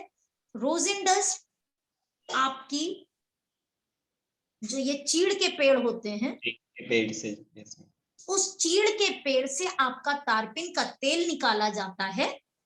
और तारपिन के तेल का, जैसे हम सरसों की खली कहते हैं, तो ये तारपिन के तेल की ये खली है बेसिकली, जो रोजिन डस्ट है दैट इज अ तारपिन तेल की खली, मतलब बचा हुआ अवशेष पाउडर। तो मुझे लगता है ये सब बताना एक प्रिंट मेकर के लिए बहुत आवश्यक होता है कि जो हम चीजें यूज कर रहे हैं वो मूलतः कहाँ से प्राप्त होती हैं हमको। तो ये मतलब तब लगता है कि हाँ हमारे सब्जेक्ट के बारे में हमको डीप नॉलेज है, या हम सफिशिएंट है कि हाँ हम बोल सकते हैं। तो एक तो ये चीज हो गई। तो मेरा ये कहना था कि जब हम प्रिंट मतलब सॉरी जिंक प्लेट को ग्रीस से फ्री कर देते हैं, मतलब उसको ऑयल से फ्री कर दिया। ऑयल से फ्री करने का चेक करने का तरीका एक ये होता था, आपने नल खोला, अपनी प्लेट को आपने उस नल के नीचे रखा और फिर नल बंद किया, तो जहां जहां पे ग्रीस नहीं होगी वहां पे पानी स्थिर रहेगा, और जहां कहीं ग्रीस होगी वो पानी वापस भागेगा, मतलब यस उससे हटेगा। तो हम लोग यस समझ जाते हैं और वहीं पे फिर से थोड़ा सा आपका विम पाउडर डाल करके कर लिया जाता था, सफाई कर ली जाती थी। अब आपने ग्राउंड अप्लाई किया, ग्राउंड का तरीका हम लोगों ने आपस में डिस्कस कर लिया और शायद जो सुन रहे हैं उनको भी समझ में आ गया होगा। उसको लगाने के पश्चात जो भी ड्राइंग आपकी है, दो तरीके होते हैं। अगर आपका हाथ बहुत अच्छा है, ड्राइंग परफेक्ट है, तो आप अपनी निडल उठाते हैं, निडल कहने को वो निडल होती है, निडल ही है वो बेसिकली। ये कोई विशेष प्रकार का औजार नहीं होता है। अगर हम निडल को देखें तो मतलब वो एक सुई है, और खासतौर से थोड़ा मोटी लाइंस जब आपको चाहिए तो आप जो बोरा सिलने वाला सूजा होता है वो ले सकते हैं। थोड़ी बारीक काम करना है तो जो आपकी ये मैटी वाली होती है, अब वो उतनी छोटी पकड़ के काम करने में दिक्कत होती है, तो हम लोग क्या करते थे, ये इसलिए भी करा गया कि भाई सूजा तो फिर भी लंबा होता है, ठीक, उसके पीछे एक लकड़ी का यस हैंडल लगवा लेते थे तो वो चल गया, आराम से ग्रिप भी बनेगी उसकी। नहीं तो निडल तो बहुत दर्द होने लगता है, तो इस हैंडल के साथ में आप अपनी ड्राइंग करने लगते हैं। और अगर आपको बहुत बारीक वाला चाहिए तो हम लोग मोस्टली ये करते थे कि किसी लोहार के पास जाते थे, भाई कोई एक लोहे की टुकड़ा हो तुम्हारे पास स्टिक टाइप का, इतना बड़ा या इतना बड़ा, और उसको दोनों तरफ से ग्राइंड कर दो, मतलब एक गोल रोटेशन निडल की तरह बना दो, सुई नुकीली पार्ट बना दो, वो बना देता था। या वो आपको मिल भी जाएंगे, जब आप, जैसे हम लोगों को तो बहुत आसानी से मिल जाती थी, तो ये निडल से हम भी आपके इसी तरीके अपने, से मैम हम भी स्टार्टिंग में इसी तरीके से यूज करते थे, हाँ वो ये धातु को आगे नॉर्मल, से चार्ज कर। बिल्कुल बिल्कुल। और हैंडल वुडन आते हैं, बहुत वुडन हैंडल्स मिलते हैं, आप अपने टूल्स में लगा सकते हैं। तो फिर उसके बाद आपने इसमें ड्राइंग कर ली। ड्राइंग करने के पश्चात अब जब आप ड्राइंग करेंगे तो आप देखेंगे कि आपने जहां जहां उस सुई को चलाया वहां वहां एक सफेद सफेद मेटल दिखने लगेगा। अगर आप गौर से देखेंगे तो एक सफेद मेटल, क्योंकि ग्राउंड की लेयर हट गई वहां से ना, तो वो हटने के साथ आपको सफेद लाइन दिखने लगती है। अब जब आप इसको एसिड में डालेंगे प्लेट को, यहां से काम शुरू होता है, एसिड बाइट होता है। एसिड उस खुली हुई जगह को जो लाइन के फॉर्म में है या बड़े स्ट्रोक्स के फॉर्म में है, उस मेटल पार्ट को, खुले मेटल पार्ट को काटेगा। अब आपने इसको 20 मिनट 25 मिनट जितनी आपकी रिक्वायरमेंट है एसिड में आपने रखा। अगर आपको बहुत गहरी और डार्क लाइंस चाहिए तो आप देर तक रखते हैं, अगर कम उसमें चाहिए होती है तो आप ऑब्वियसली उसको कम उससे कर देते हैं, मतलब टाइम से ये कट जाएगी। उसके पश्चात आप इसको पूरे को देख लेते हैं कि हाँ मेरे अनुसार मेरा मतलब जो भी कटिंग है वो हो चुकी है। आप इसको उठा करके क्लीन कर देते हैं। क्लीनिंग किससे की जाएगी? केरोसिन ऑयल से की जाएगी। अब फिर वही बात आती है, जब आपने केरोसिन ऑयल यूज किया तो आपकी प्लेट इस समय क्या हो गई? ग्रीसी हो गई, ऑयली हो गई। तो इसको फिर से पुनः आप क्या करेंगे? ग्रीस फ्री करेंगे इसको, है ना। तो इसके लिए फिर आप विम यूज करते हैं। विम यूज करने के पश्चात आप उसको करने के पश्चात आपको अब अगर अपने ड्राइंग्स में किसी किसी स्थान पे एक हम उस तरह का इफेक्ट कहते हैं उसको ग्रेनी इफेक्ट, मतलब एक होता है ना ग्रेजुअल इफेक्ट, ग्रेन्स छोटे छोटे दाने के रूप में अगर इफेक्ट चाहिए तो हम एक्वाटेंट का यूज करते हैं। एक्वाटेंट क्या है? वही रोजेन डस्ट। वो रोजेन डस्ट एक विशेष प्रकार के बॉक्स में होता है, पाउडर फॉर्म में। उसमें एक ऐसा दो पल्ले जैसे लगे होते हैं और उसको हम जोर से चलाते हैं हैंडल को बाहर से, और सामने से वो खुलने का सिस्टम होता है इस बॉक्स का, ठीक। अब इसके चलाया तो डस्ट पूरी उड़ी, एक धुंध की तरह उड़ती है, धूल की आंधी की तरह, पतली डस्ट एक्वाटेंट की। इस प्लेट को आपने उस एक्वाटेंट बॉक्स में रख दिया। रखने के पश्चात आपने इसको बंद कर दिया डिब्बे को थोड़ी देर के लिए। तो ये जो उड़ी हुई डस्ट है, इसके जो भी पार्टिकल्स, एक जैसे पार्टिकल उड़ रहे हैं उस बॉक्स के अंदर, वो एक लेवल पे ही बैठते हैं प्लेट के ऊपर, प्लेट की सतह पे। अब आप जब ये 10 मिनट बाद सेटल्ड हो गई तो आप उस प्लेट को निकालते हैं और उसको बर्न करते हैं। बर्न करने का मतलब या तो हॉट प्लेट पे बर्न करेंगे या फिर आप किसी जाली पे रख करके, मतलब उसका भी एक तरीका होता है कि स्टैंड होता है और आपने एक रॉड में स्प्रिट का वो मतलब जूट का बांध लिया, जूट बांध लिया और उसी में स्प्रिट को डाला और फिर जला करके उसको इक्वली बर्न करना होता है। कभी कभी अगर मैंने कहा है, मैं हर बार कह रही हूँ, छापा चित्रकार का नियंत्रण यदि तकनीक के ऊपर अच्छा है तो संभवतः उसका कार्य अच्छा बनता है। मैं ये नहीं कहती कि जिसका नियंत्रण अच्छा होगा वो अच्छा कलाकार ही होगा, ऐसा नहीं। आपकी लाइन भी जरूरी है, मतलब आपकी ड्राइंग बहुत जरूरी है, लेकिन टेक्निक अगर नियंत्रित है तो आप इफेक्ट्स को लाने में सक्षम है। तो ये जो बर्निंग है, क्योंकि मैं इसलिए कह रही हूँ, शुरू में हम लोगों से बर्निंग, ओवर बर्निंग हो जाती थी एक्वा टेंट की, तो वो बड़ा गड़बड़ होता है, कहीं पे ज्यादा बर्न हो गया, कहीं पे कम बर्न हो गया, तो वो इफेक्ट ही गड़बड़ आएगा। तो फिर हटाते थे इसको, फिर करते थे, करते करते अब इतना हो गया कि नहीं, इक्वल बर्निंग आ गई। अब तो बहुत लेटेस्ट वो आ गए हैं, आप हॉट प्लेट के ऊपर रख दीजिए, वो इक्वल बर्न अपने आप ही हो जाता है, 2 सेकंड में आप अपनी प्लेट हटा लीजिए। इसके पश्चात फिर वही ग्रेडिएशंस देने की बात आती, जहां कम आपको हल्का मतलब क्या कहेंगे उसको, लाइट टोन रखना है, उसको आप ढकते जाइए, जहां मीडियम टोन्स हैं फिर उसको सेकंड ढकिए, जहां डार्क टोन्स हैं उसको कटते रहने दीजिए। The last tone will be more in the acid. जहां पे आपको ज्यादा कटिंग चाहिए वो सबसे ज्यादा टाइम तक कहाँ रहेगा, एसिड में रहेगा। yes. हाँ, वो तब ज्यादा कटेगा। उसके बाद आप अपनी प्लेट को फिर से निकालिए, एक्वा टेंट छूटता है आपके स्प्रिट से, आपने स्प्रिट से उसको साफ कर लिया, या फिर आपके ये आते हैं थिनर्स आते हैं, थिनर्स भी आते हैं, तो उससे भी आप हटा सकते हैं अपने एक्वा टेंट को।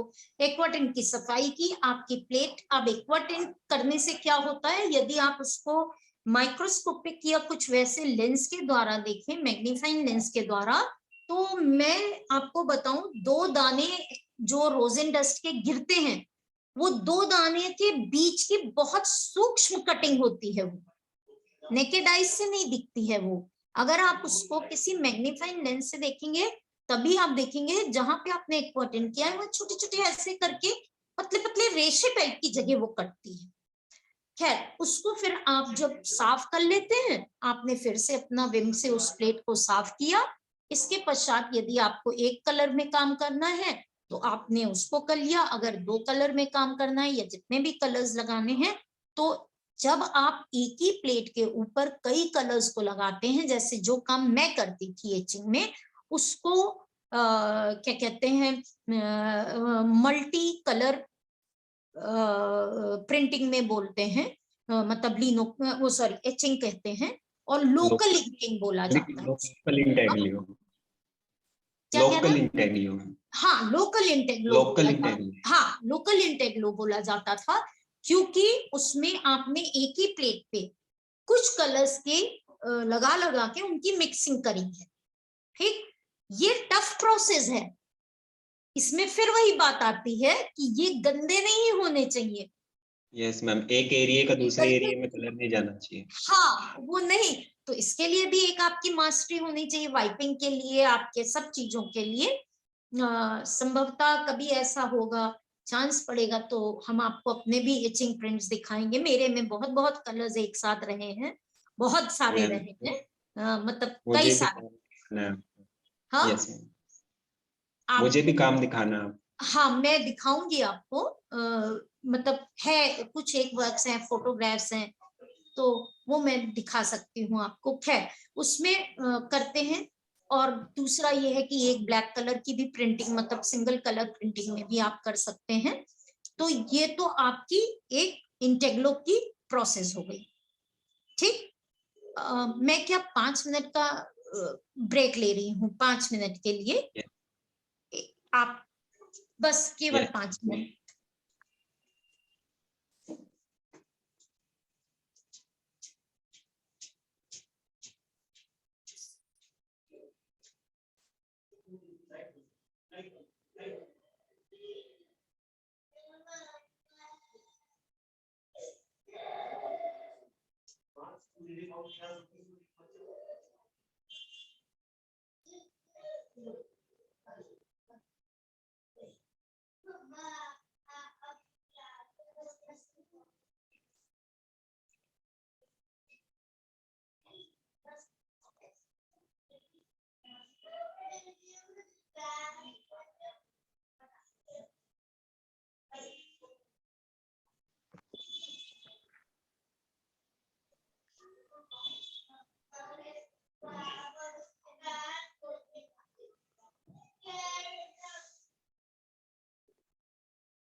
नहीं पढ़ी।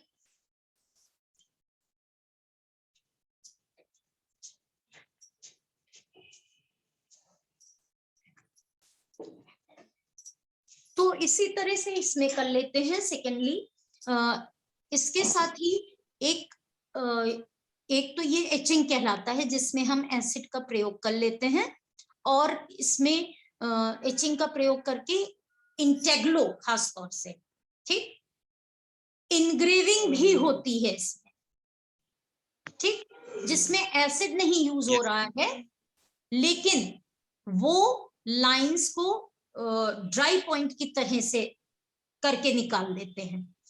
अब हम आते हैं प्लेनोग्राफी के ऊपर। प्लेनोग्राफी मेथड में आपका इस तरह से होता है कि लाइम स्टोन्स आपको पता होगा, लाइम स्टोन्स के ब्लॉक्स होते थे, पत्थर है ये लाइम स्टोन। लाइम स्टोन के ऊपर ग्रीसी पेंसिल्स के द्वारा, जैसे आपका ग्लास मार्किंग पेंसिल हो गया या क्रेयॉन्स हो गए, इन सब से ग्रीसी मतलब वैक्स वाले जो मटेरियल होते हैं, तो ग्लास मार्किंग पेंसिल जो होती है वो ग्रीस के बाउंडेड में बनती है, मतलब उससे बांध के उसमें वन ऑफ द इंग्रेडिएंट जो है वो ग्रीस के साथ में मिक्स होता है ग्लास मार्किंग पेंसिल्स में। तो ग्लास मार्किंग पेंसिल के द्वारा या आप क्रेयॉन्स के द्वारा इसके ऊपर चित्रण करते हैं आपकी जो लाइम स्टोन का ब्लॉक है। अब आपने इसमें जो चित्रण किया, it is somewhat similar like your drawings. कैसे? आप जब बना रहे हैं पत्थर के ऊपर, तो आप पेंसिल की तरह उस पे काम करते हैं, जैसे पेन या पेंसिल चलाते हैं उसी तरह से। इंक से भी, वाटरप्रूफ इंक से भी काम होता है लीथों पे। अब इस ब्लॉक को जब आपने ड्राइंग कर ली, इस ड्राइंग को फिक्स करने के लिए, उस पत्थर के जो पोर्स होते हैं उनके अंदर पेनिट्रेट कराने के लिए या फिक्स करने के लिए, अरेबिक गम, अरेबिक जो आता है आपका गोंद कतीला, और उसको नहीं, जो गोंद होता है उसको हम लोग गम अरेबिक बोलते हैं, खाने वाला गोंद, खाने वाला गोंद, उस गोंद को बाकायदा थोड़े टाइम के लिए भिगा के छोड़ दिया जाता है, मतलब उसका लिक्विड हमको चाहिए।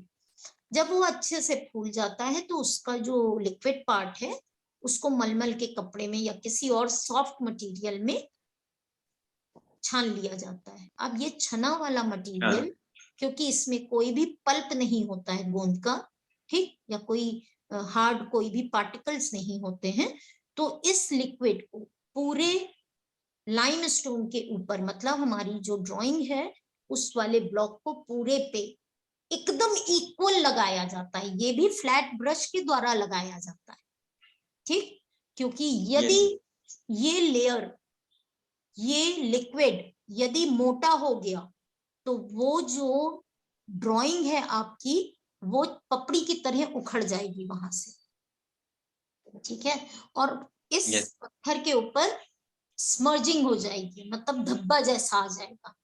तो इसके लिए जब आप गोंद भिगाते हैं तो उसका भी एक डाइल्यूजन का, मतलब एक डाइल्यूट जो करेंगे उसकी कंसिस्टेंसी जो होती है वो भी एक हमको चेक करनी पड़ती है कि ये ठीक पतला है कि मोटा है, तब आप उसको अप्लाई करते हैं। अब जब आप इसको अप्लाई कर देते हैं तो इसको कुछ घंटों के लिए छोड़ा जाता है, हार्डली फॉर 12 to 24 आवर्स आप छोड़ेंगे, जितना उसमें पेनिट्रेट होना होता है वो अच्छे से पेनिट्रेट करता है।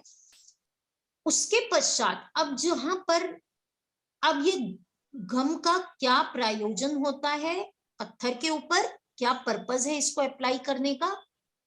इसका प्रयोजन ये होता है, प्रयोजन कि जहां पे आपने ड्राइंग नहीं की है, मतलब कि वो पत्थर सफेद रंग का है, सफेद या पेल कलर का ऑफ वाइट सा होता है लाइमस्टोन, तो वो जो जगह है उसको ये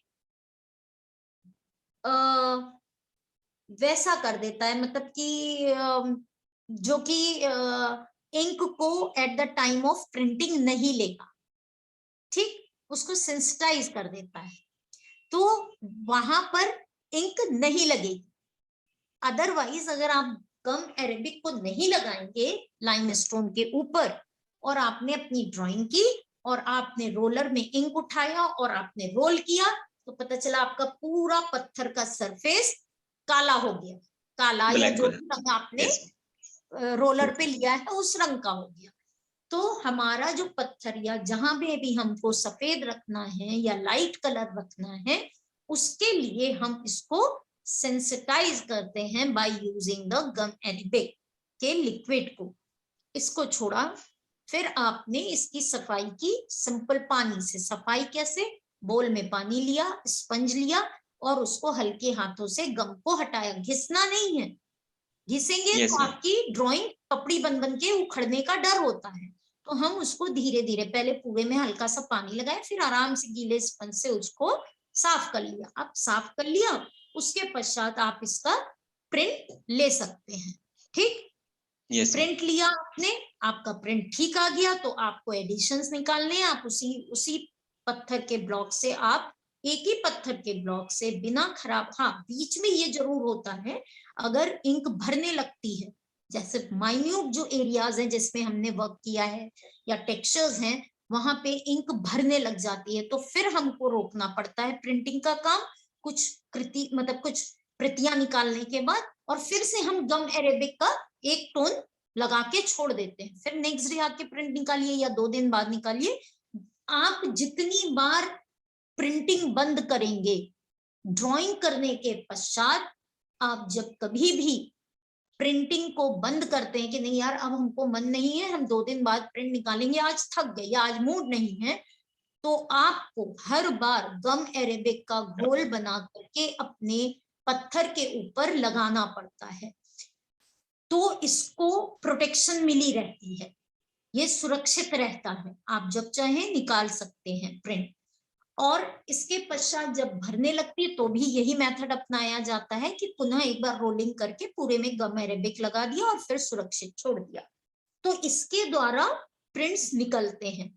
आपको जान के आश्चर्य होगा, जो बहुत पहले इंडिया में समाचार पत्र बनते थे, उनका खास तौर से ये उर्दू लैंग्वेज के, आज भी है ये, अब तो मतलब ये लाइम स्टोन्स के जगह पर इन्होंने एल्युमिनियम प्लेट्स का यूज करना शुरू कर दिया, प्लेटोग्राफी।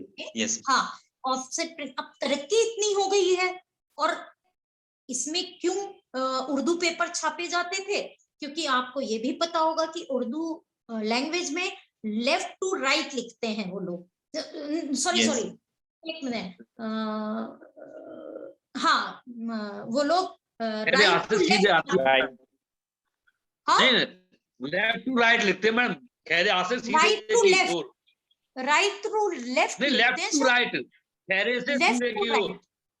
अच्छा अच्छा, तो जो ये लेफ्ट टू राइट लिखते थे, क्या कह रहे हैं आप? Ma'am sorry, right to left, मतलब हाँ, मैं जो बैठा हूँ राइट टू लेफ्ट, तभी वो इंप्रेशन उल्टा आएगा इसमें, तभी वो इंप्रेशन फिर और पीछे से लिखा जाता है मैडम उर्दू, इनका राइट पीछे से लिखी जाती है मैम, इनका राइट टू लेफ्ट है। हाँ, तो इनके पेपर्स, हाँ मैम वही है, हाँ वो पेपर्स इनके लिथो प्रिंटिंग में ही छपते थे। और शायद आप कभी जामिया जाएंगे, जामिया मिलिया में, तो वहां पे इस समय जो डीन है मामुन नुमानी, वो मेरे सीनियर हुआ करते थे आर्ट्स कॉलेज में लखनऊ में, और उनके यहाँ पर ऑफसेट प्रिंटिंग मशीन मतलब लखनऊ में जो आई वो पहले उनके यहाँ आई थी, उसके पहले लीथो से ही प्रिंटिंग इनके यहाँ होती थी। उनके पास काफी लाइम स्टोन्स का स्टोर था, मतलब बहुत सारे लाइम स्टोन्स थे उन लोगों के पास में। तो मेरा ये कहना है कि इसका प्रयोग जो है वो काफी समय तक उर्दू के जो समाचार पत्र थे उनको छापने के लिए भी किया गया था। ठीक, अब स्टेंसिलिंग का आपको पता ही है, अब चौथा जो प्रोसेस हम ले रहे हैं वो स्टेंसिलिंग का है। स्टेंसिलिंग क्या हुआ, और भी कई इसमें इंट्रोड्यूस हुई हैं टेक्नोलॉजीज। ग्राफिक तो ऐसी चीज है जिसमें कि डिवाइसेस इंक्लूड है, टेक्नोलॉजी इंक्लूड है, तो नित्य नए चीजों का प्रयोग हो रहा है ना। एक चीज पूछना चाह रहा था मैं, जैसे ये राजा रवि वर्मा के समय पे लिथोग्राफी प्रिंटिंग की पहले स्थापना हुई, मतलब भारत में, नहीं, मैं समझी नहीं, आपका इको कर रही है आवाज। राजा रवि वर्मा जो थे, हेलो आवाज आ रही हाँ है मैम? हाँ हेलो। हाँ। मैम मैं ये कहना चाह रहा हूँ, राजा रवि वर्मा के समय पे लिथोग्राफ पेंटिंग का भारत में आगमन हुआ। तो उस समय में जो छपाई में जो स्टार्ट होती थी, उससे पहले भी मैडम जो आप बता रही है प्रिंटिंग तो होती थी पहले भी? नहीं, तब वुडकट से प्रिंटिंग हुई है। जब वुडकट से हुई थी, लेकिन तब मशीन जो आई वुडकट थी से वो ही हुई, बुक्स के फॉर्म में या एक तरह से छोटे छोटे पैम्फलेट के फॉर्म में। वो तब वुड ब्लॉक को ही प्रिंट करके दिया जाता था। इन्होंने शुरुआत इन्होंने की। पर मैं यहाँ पे जिस रेफरेंस में आपको बता रही हूँ, किसी भी मीडियम को ग्राफिक के, वो एक कलात्मक पक्ष में बता रही हूँ। अच्छा। कलात्मक पक्ष से मेरा मतलब है कि जैसे इसके थ्रू बुक्स बनी, इसके थ्रू पैम्फलेट्स बटे, या आप जैसे अब हम वुडकट कहते हैं तो एक वुडकट ब्लॉक प्रिंटिंग का सबसे ज्यादा प्रयोग आपने सुना होगा, आप में से कई लोगों ने, कि भाई ब्लॉक प्रिंट का मटेरियल, मतलब ड्रेस मटेरियल बहुत अच्छा होता है, बहुत एक्सपेंसिव होता है। जैसे कि आपका बड़ौदा में ब्लॉक प्रिंटिंग के कपड़े छपते हैं, साड़ियां बनती हैं, राजस्थान में ब्लॉक प्रिंटिंग का बहुत प्रयोग है ना, है कि नहीं है? तो ये एक कमर्शियल पर्पस हो गया। पर मैं वुडकट ब्लॉक को आर्टिस्टिक अप्रोच के माध्यम में बता रही हूँ कि कैसे उसकी प्रोसेसिंग होती है। जैसे ये एक सिंप्लीफाइड तरीके से कि लिथो का जो प्रयोग हुआ, वो बेसिकली सबसे पहले आर्टिस्टिक प्रयोग जो बाहर में जो उत्पत्ति भी हुई लिथो की, कहना चाहिए, लिथो मतलब वही लाइमस्टोन की प्रिंटिंग, वो तो आपके सेनफील्डर थे, Alois Senefelder were the artist who started this thing. हाँ, और उस बंदे ने, वो भी बड़े ही एक विस्मित तरीके से शुरू हुआ कि वो बैठे हुए थे बाहर, he had no knowledge of this thing, कि मतलब ये मैं कर दूंगा या कुछ ऐसा। एक होता है ना कि जैसे हम अगर बैठे हुए हैं और सडनली हमारे कोई पेरेंट्स में, मदर खास तौर से, ज्यादातर मदर्स ही हैं जो कहती हैं कि अरे भाई खाली बैठे हो, जरा सामान की लिस्ट लिखना शुरू कर दो। तो this was happened to Alois Senefelder also. हमने जो पढ़ा उनके ऐतिहासिक संदर्भ में कि उत्पत्ति कैसे हुई लिथोग्राफ की, तो I was shocked to know that कि Alois Senefelder was sitting nicely in front of one of the stone, ऐसे ही पड़ा हुआ था घर के आगे, पत्थर जैसे पड़ा रहता है पाथवे पे।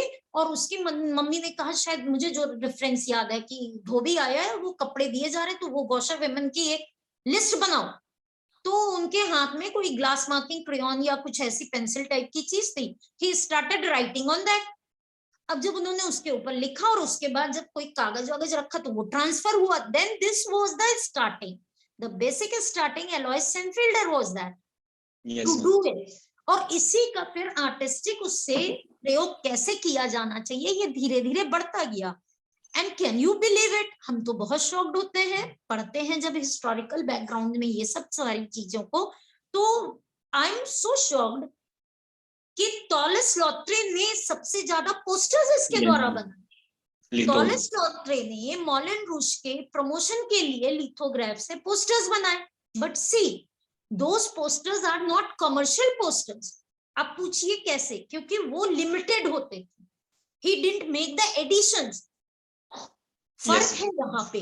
टॉलस लॉत्रे ने जो पोस्टर्स लिथोग्राफ मीडियम को यूज करके बनाया, वो या तो 2 बने या 4 बने, ठीक, तो उनकी वैल्यू आर्टिस्टिक उस पे है। और वो भी वो उस समय के प्रचलित क्या कहेंगे उसको आप, हम उस चीज को, प्रचलित जो कला के कॉन्सेप्ट चल रहे थे उस पे नहीं उनकी ड्राइंग, है ना, उनकी फर्क है। आप देखिए मॉलन रूश के रिलेटेड जो भी पोस्टर्स हैं, he started the figure, but the figure जो उनके हैं वो आप देखिए, और वहां पे एक बढ़िया सा टेस्ट लिखा हुआ है कि शो इतने बजे से इतने बजे है। तो रोज posters and credit for inventing the poster also, इस तरह के पोस्टर्स को बनाने के लिए टॉलस लॉत्रे का योगदान बहुत महत्वपूर्ण है कि एक पोस्टर भी आर्टिस्टिक हो सकता है। The credit goes to Tolles Lautre, and that is why Tolles Lautre has been credited as a master artist हमारी फील्ड में। तो लिथोग्राफी का प्रयोग इन्होंने यूज किया आर्टिस्टिक वे में, एलॉयस सेनफील्डर ने प्रारंभ किया, राजा रवि वर्मा ने जिस तरह के काम किए वो उन्होंने शुरुआत भारत में की, फिर धीरे धीरे उठते उठते धीरे धीरे करते करते इसको आर्टिस्टिक अप्रोच में कैसे यूज करना है यहाँ के कलाकारों ने उस मीडियम को प्रयोग में लिया। अब स्टेंसिल्स का है तो आप स्टेंसिल्स के शाब्दिक भाषा से तुरंत समझ सकते हैं कि किसी भी चीज का मतलब एक आउटलाइन बना करके स्टेंसिलिंग करना, मैं उसको कैसे एक्सप्लेन करूंगी। तो मतलब मैंने बोला ना कि उसके काम के लिए धीरे इस स्टेंसिलिंग का सबसे ज्यादा काम मेथड जो था वो आपका सिल्क स्क्रीन का हुआ। सिल्क स्क्रीन के ऊपर करा उन्होंने, कैसे एक स्क्रीन बनी, उसके बाद स्टेंसिल की तरह उसके बाकी के पार्ट्स को उन्होंने दबा दिया, फिर सेकंड कलर किया, तो वो लेयर जो ओपेक कलर का लेयरिंग होता था वो सिल्क स्क्रीन के थ्रू हुआ। स्टेंसिलिंग पद्धति, स्टेंसिलिंग प्रिंटिंग उसी को एक तरह से माना जाता है।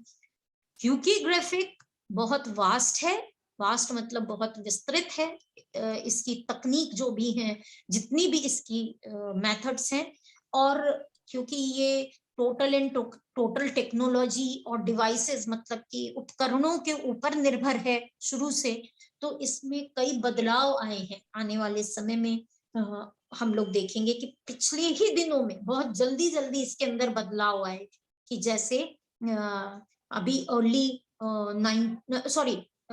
मतलब एंड ऑफ द 90s में थोड़ा सा प्रयोग कंप्यूटर के द्वारा किया जाने लगा, और अब आप जानते हैं कि यूनिक प्रिंट के तहत, यूनिक प्रिंट कहते हैं कि जो अपने आप में यूनिक मतलब अलग हो और केवल एक हो, इसके एडिशंस नहीं हो सकते, बहुत होंगे तो 2 होंगे, इससे ज्यादा नहीं होते हैं। तो वो चीजों के लिए हम लोग अब कंप्यूटर्स का भी यूज कर रहे हैं। इसमें और भी कई चीजें हैं, कंप्यूटर के माध्यम से हमने कई फोटोशॉप्स हैं या और भी जो प्रोग्राम्स हैं उनको इंट्रोड्यूस किया, फिर उनसे हमने ड्राइंग बनाई या अपने हिसाब से कोई भी कलाकृति का निर्माण किया उसी कंप्यूटर के ऊपर, और उसके बाद उसका एक प्रिंट ले लिया। तो इस तरह की डिजिटल प्रिंटिंग शुरू हुई। आपके कई और चीजें हैं जिसमें कि चेंजेस आए, जैसे जो एक ट्रेडिशनल लिथोग्राफी का मेथड था उसको चेंज आया, वाटरलेस लिथोग्राफी होने लग गई। वाटरलेस मतलब जिसमें कि लिथो में हम लोग जब काम करते थे, ट्रेडिशनल लिथोग्राफी की बात कर रही हूँ अपने टाइम तक, तब तक उसमें पानी का बहुत ज्यादा प्रयोग होता था, बहुत ज्यादा। लेकिन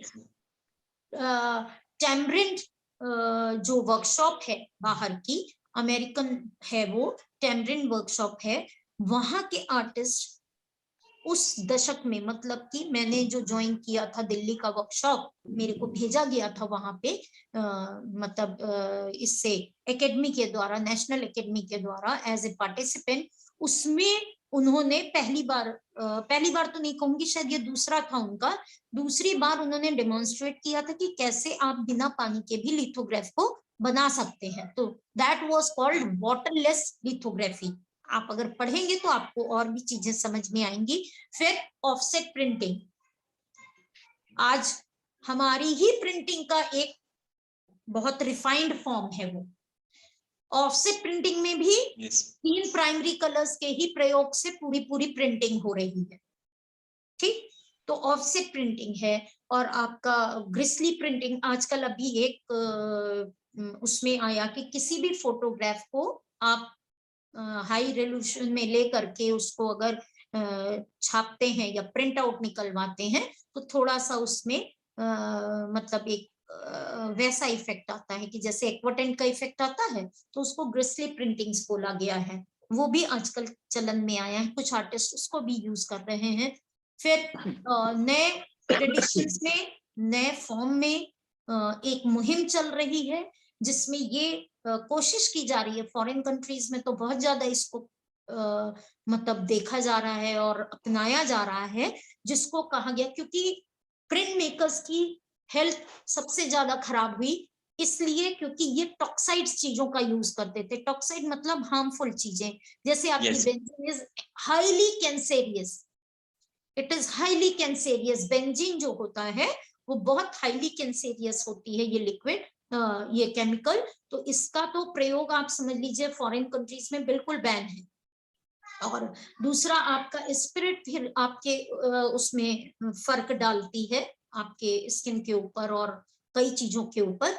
और बेंजीन हो गया आपका, एक्वाटिन डस्ट आपके लिए बहुत प्रॉब्लम करती है। आपने देखा होगा अगर डस्ट के अंदर जो एक्वाटिन बॉक्स के अंदर थोड़ी भी आपने ब्रीथ ले ली तो आपको लगता है नाक आपकी ब्लॉक हो गई, क्योंकि वो एक्वाटिन जो है वो चिपचिपा टाइप का होता है और वो बिल्कुल नाक के अंदर या आपका जहां भी स्किन है आप हाथ में भी छुइए तो वो एक डस्ट अजीब सा चिपचिप सा करता है, तो वो हार्मफुल है ये सारी चीजें। तो अब मुहिम जो चल रही है उस पे अब आया है कि non toxic material to use in print making, इस पे भी बहुत सारा काम हो रहा है। और मुझे लगता है कि ये 1.5 घंटे का जो सेशन होता है हम लोगों का, हो गया मैम, टाइम हो गया हाँ, है। हाँ, हो गया। वो बस इतनी ही ब्रीफिंग के साथ खत्म किया जा सकता है। और कल क्योंकि ये मैम कोई लेंदी, दिक्कत नहीं। हाँ ये है तो विस्तृत, अगर चाहूं तो हर एक के बारे में बता भी सकती हूँ क्योंकि मेरा तो सब्जेक्ट ही यही है, लेकिन तो मुझे कल भी लगता है आप ही क्लास लेंगे मैम? हाँ नहीं, कल भी आप ही लेंगे क्लास? मेरे ख्याल से कल मेरा ही है। हाँ हाँ तो और ठीक है मैम, फिर क्या दिक्कत है? फिर कल आप छोड़ दीजिए ना, कल ले लीजिए। नहीं, एक्चुअली होता क्या है कि टॉपिक वाइज भी कवर अप करना होता है आपके सिलेबस में। तो मुझे अभी जैसे ये है कि कल के लिए मैंने आपकी शुभम मैडम को बोला है कि मुझे अच्छा लगेगा कि अगर मैं कॉन्टेम्परेरी आर्टिस्ट के बारे में बताऊं, उनके आर्ट वर्क के बारे में बताऊं, तो मुझे अच्छा लगेगा क्योंकि मेरे साथ के बहुत सारे ऐसे लोग हैं जिनका बहुत अच्छा काम है और they are at the national fame. तो मैं चाहूंगी कि मतलब मुझे जब ये अपॉर्चुनिटी है साझा करने के लिए अपने साथ वालों की अच्छाइयों को, तो मैं इसको भरपूर यूज करूं कम से कम। तो 5-6 लोग हमसे उससे अवगत होंगे, ये इससे अच्छी और क्या बात हो सकती है। तो कल का सेशन हमारा डिपेंड करेगा contemporary artist and their art. ठीक है, ठीक है, तब हाँ तक के बिल्कुल लिए नमस्कार, थैंक यू। मेरा बिल्कुल। एक हाँ हाँ मैम, जैसे नहीं, आवाज नहीं आई मुझे, फिर से पूछना। मैम डाटा खत्म हो गया है मैम इनका। मैडम बहुत प्रॉब्लम होती है मैम, हेलो 2 वीडियो में डाटा खत्म हो जा रहा है। हेलो हाँ शशि बताएं।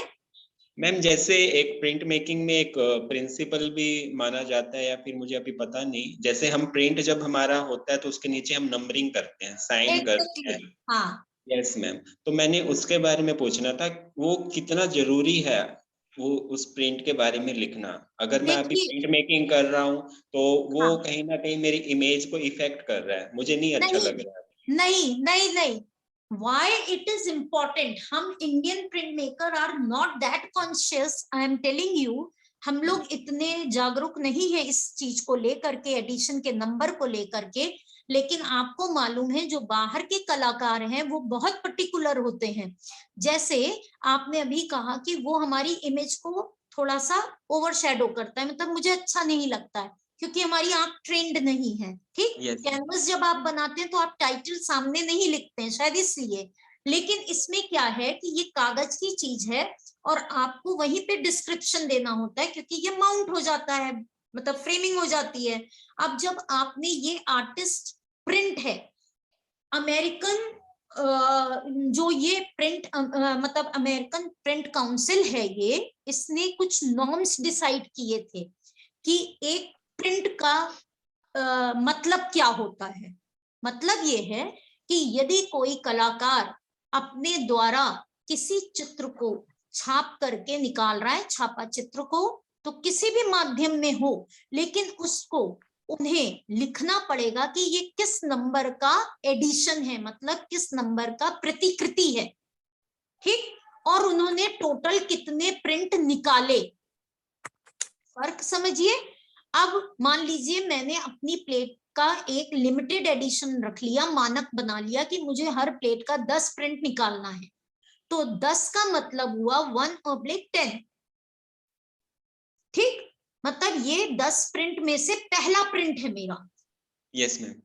ठीक, उसके बाद दूसरा जो प्रिंट पुल करूंगी, मैं निकालूंगी एडिशन, उस पे मैं लिखूंगी दूसरा 2/10। ठीक, यस इसी तरह से ये नंबरिंग की जाती है। 10/10 वाला वो माना जाएगा कि हाँ ये 10 आर्टिस्ट ने निकाले। इससे ये नहीं होता है कि पहला प्रिंट बहुत महंगा बिकेगा, यस मैम, नवा प्रिंट कम बिकेगा, नहीं नहीं नहीं, ऐसा नहीं है।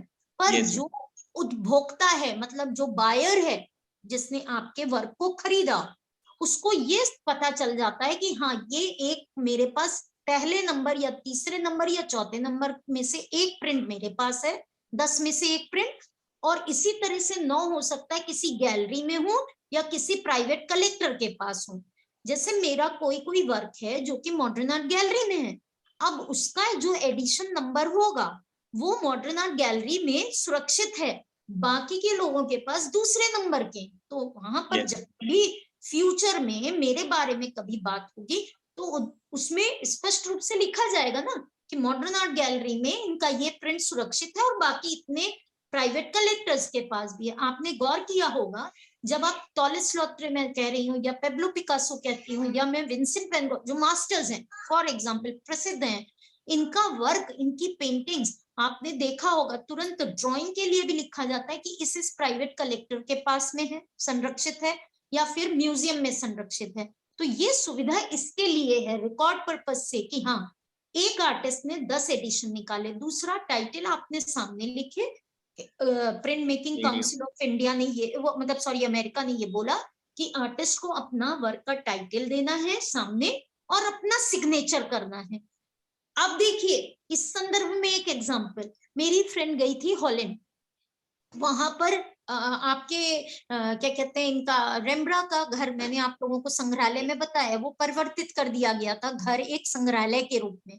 वहां का ये सिस्टम है कि आप उनकी रखी हुई कॉपर प्लेट्स हैं, उसमें कुछ फीस लगती है, आप वो पे करिए, उस कॉपर प्लेट को उठाइए जो आपको पसंद है, इंकिंग करिए, बाकायदा वहां उनकी मशीन है, फेल्ट है उन्हीं की, मतलब की रेम्ब्रा की, आप उसमें से प्रिंट निकाल लीजिए, ठीक, उसका एक चार्जेस है आपको पे करना। बट द थिंग इज वो प्रिंट तो रेम्ब्रा के वर्क का है, लेकिन यदि आप उसको चाहें कि आप डॉलर्स में बेच दें तो आप नहीं बेच पाएंगे क्योंकि उसमें रेम्ब्रा का सिग्नेचर नहीं है। यस मैम, आप मेरी बात समझ पाए? यस मैम, पिकासो की ड्राइंग्स या पेंटिंग या एमएफ हुसैन की ड्राइंग्स या पेंटिंग की वो सिग्नेचर की वैल्यू भी है। यस मैम, हाँ मैम लगता है बिल्कुल। ओरिजिनल प्रिंट किस लिए कहा गया कि आपका सिग्नेचर है, और आप अपने प्रिंट पे सिग्नेचर कहाँ करेंगे, सामने ही करेंगे। कैनवस में भी तो कई लोग नीचे अपने ड्राइंग के साथ में ही तो सिग्नेचर करते हैं। मैम मैं तो yes. ज्यादातर मैम मैं तो अपनी पेंटिंग में साइन भी नहीं करता। दैट इज रॉन्ग, गलत है दैट ना? Is wrong. सिग्नेचर इज मुझे वेरी इंपॉर्टेंट, हाँ सिग्नेचर इज तो वेरी इंपॉर्टेंट। आपके काम लेकिन की मैम, वैल्यू लेकिन आपके मैम, हस्ताक्षर के साथ चलेगी। बिल्कुल मैम, तो प्रिंट में खास ठीक है मैम, तौर से बहुत अच्छा लगा हाँ हाँ मैम, करना बहुत अच्छा होता है, लगा। क्योंकि मेरी प्लेट, मान लीजिए मेरी प्लेट जिसका प्रिंट मेरा मॉडर्न आर्ट गैलरी में है, वो प्लेट मेरी सेंटर में रखी रहती थी, ठीक, कोई और व्यक्ति आए उसका मेरा प्रिंट निकाल ले यस तो मैम, वो तो उसका हो गया ना। इस वजह से ये एडिशन नंबर लिखवाए जाते थे कि मैं क्लेम कर पाऊं कि नहीं भैया ये 11वां प्रिंट मेरा नहीं है। यस, 10वां ही है। आप मेरी बात समझ पाए? हाँ आप बिल्कुल मैम। मेरे साथ प्रिंट मेरे आप साथ हुआ था मैम एक इंसिडेंस ना, हाँ मुंबई में मैं था, तो नवजोत अल्ताफ आर्टिस्ट है, उनका हाँ एमजीएम है में शो था, तो उनके मैंने स्क्रीन प्रिंटिंग किए थे उनकी ड्राइंग्स के, हाँ तो उन्होंने जर्मनी भेजे थे, तो उनके ना हाँ कुछ एडिशन लिमिटेड किए थे मैंने, लेकिन जर्मनी में पता नहीं उनका कुछ हुआ कि उनको एडिशन और बनवाने पड़े, तो अभी अच्छा जब उन्होंने सेकंड उसकी कॉपी निकलवाई तो सेकंड एडिशंस करके निकलवाई थी, हाँ, तो वो समझ में आया कि उसका। तो ये इंपॉर्टेंट होता है कि ये सेकंड पार्ट में हमने, मान लीजिए अब मेरे सारे प्रिंट्स बिक जाए, सपोज ये तब हुआ होगा जब उनके सारे प्रिंट बिक गए, या ये तब हुआ होगा कि उनके कुछ प्रिंट में जो निकाले आपने, जैसा आप बता रहे हैं कि 1 से 10 एडिशन भेजे गए, वो एक जैसे कहीं पर नहीं होंगे, वो लोग तो बहुत माइन्यूटली चेक करते हैं, थोड़ा सा भी डिफरेंस है तो वो तुरंत रिजेक्ट करते हैं कि नहीं भाई आपका एडिशन एक जैसा नहीं है। तो हो सकता है इस वजह से बनवाए हो सेकेंड टाइम में। तो मेरा ये कहना है ये edition writing, your title and your signature is very important. Rembrandt का वर्क मेरी फ्रेंड प्रिंट तो ले आई, लेकिन उसकी कोई वैल्यू नहीं है क्योंकि उसके ऊपर रेम्ब्रा का हस्ताक्षर नहीं। और नहीं अगर नहीं ये है। बात समझिए, जैसे हाँ आपके मैम, कई ऐसे आर्टिस्ट हैं जिनके लिखे हुए लेटर्स की करोड़ों की कीमत है, करोड़ों की है। विंसेंट वैन गॉग के लिखे हुए लेटर्स आप इमेजिन करिए, जो ओरिजिनल लेटर्स हैं, आप जाके देखिए लोअर म्यूजियम में पूरे पूरे कलेक्शंस हैं इन लोगों के। और अभी तो हमने रिसेंटली एक जगह पे रेफरेंस में पढ़ा, माइकल एंजेलो ने अपनी mental illness, Vincent van Gogh ने अपनी, आपको बड़ा अमेजिंग लगेगा, मेंटल इलनेस से सफर थे ये लोग, ये मानसिक रूप से बीमारी से परेशान थे ये artist. Can you believe it? आप उनके वर्क को देख के कह सकते हैं क्या? इसके ऊपर भी मुझे लगता है यूनिवर्सिटी को मैम, एक सिलेबस में इंट्रोडक्शन करना चाहिए इस सब्जेक्ट के ऊपर। मैम सशक्त कल ही रूप से डिस्कशन करेंगे। हाँ मैम कल ही डिस्कशन करेंगे मैम, नहीं तो टाइम बहुत करेंगे, ज्यादा है पक्का मैम। करेंगे। चलिए, मुझे क्योंकि इस तरह के टॉपिक्स मुझे अच्छा लगता है, मैं अगर अपनी जो भी मेरी मतलब मैंने जिन जगहों से पढ़ा और उसका कोई भी ज्ञान संचित है वो सब आपसे डिस्कस करूंगी, तो मुझे बहुत अच्छा लगेगा कि हाँ आपसे किया, फिर आप औरों से करेंगे तो कम से कम उसका प्रकाश तो फैलेगा। यस मैम, है ना? तो Yes, ये ma'am. मुझे कभी भी ऐसा नहीं लगता कि मुझे जो चीजें आती हैं वो अपने तक रखूं मैं। और कल नहीं आप मैम, ये बहुत आप ठीक है लोगों ने मैम। पूछा था मैगजीन के बारे में, लेख लिखिए, इस मैगजीन को पाइल अप कराएंगे, मतलब मैगजीन के उसमें आर्टिकल निकलवाइए, और जो भी मैगजीन्स है मैं आपको उसके बारे में बताऊंगी, डिटेल्स बताऊंगी। मार्च के पहले पहले अगर आप कर लें तो बेहतर होगा, फरवरी एंड तक आर्टिकल लिख लीजिए, क्योंकि वो एडिशन मार्च में आने वाला है, आपका एक्सेप्ट हो जाएगा तो बहुत अच्छा रहेगा, है ना? ठीक है मैम, चलिए, नमस्ते ma'am. Thank you. Thank you ma'am.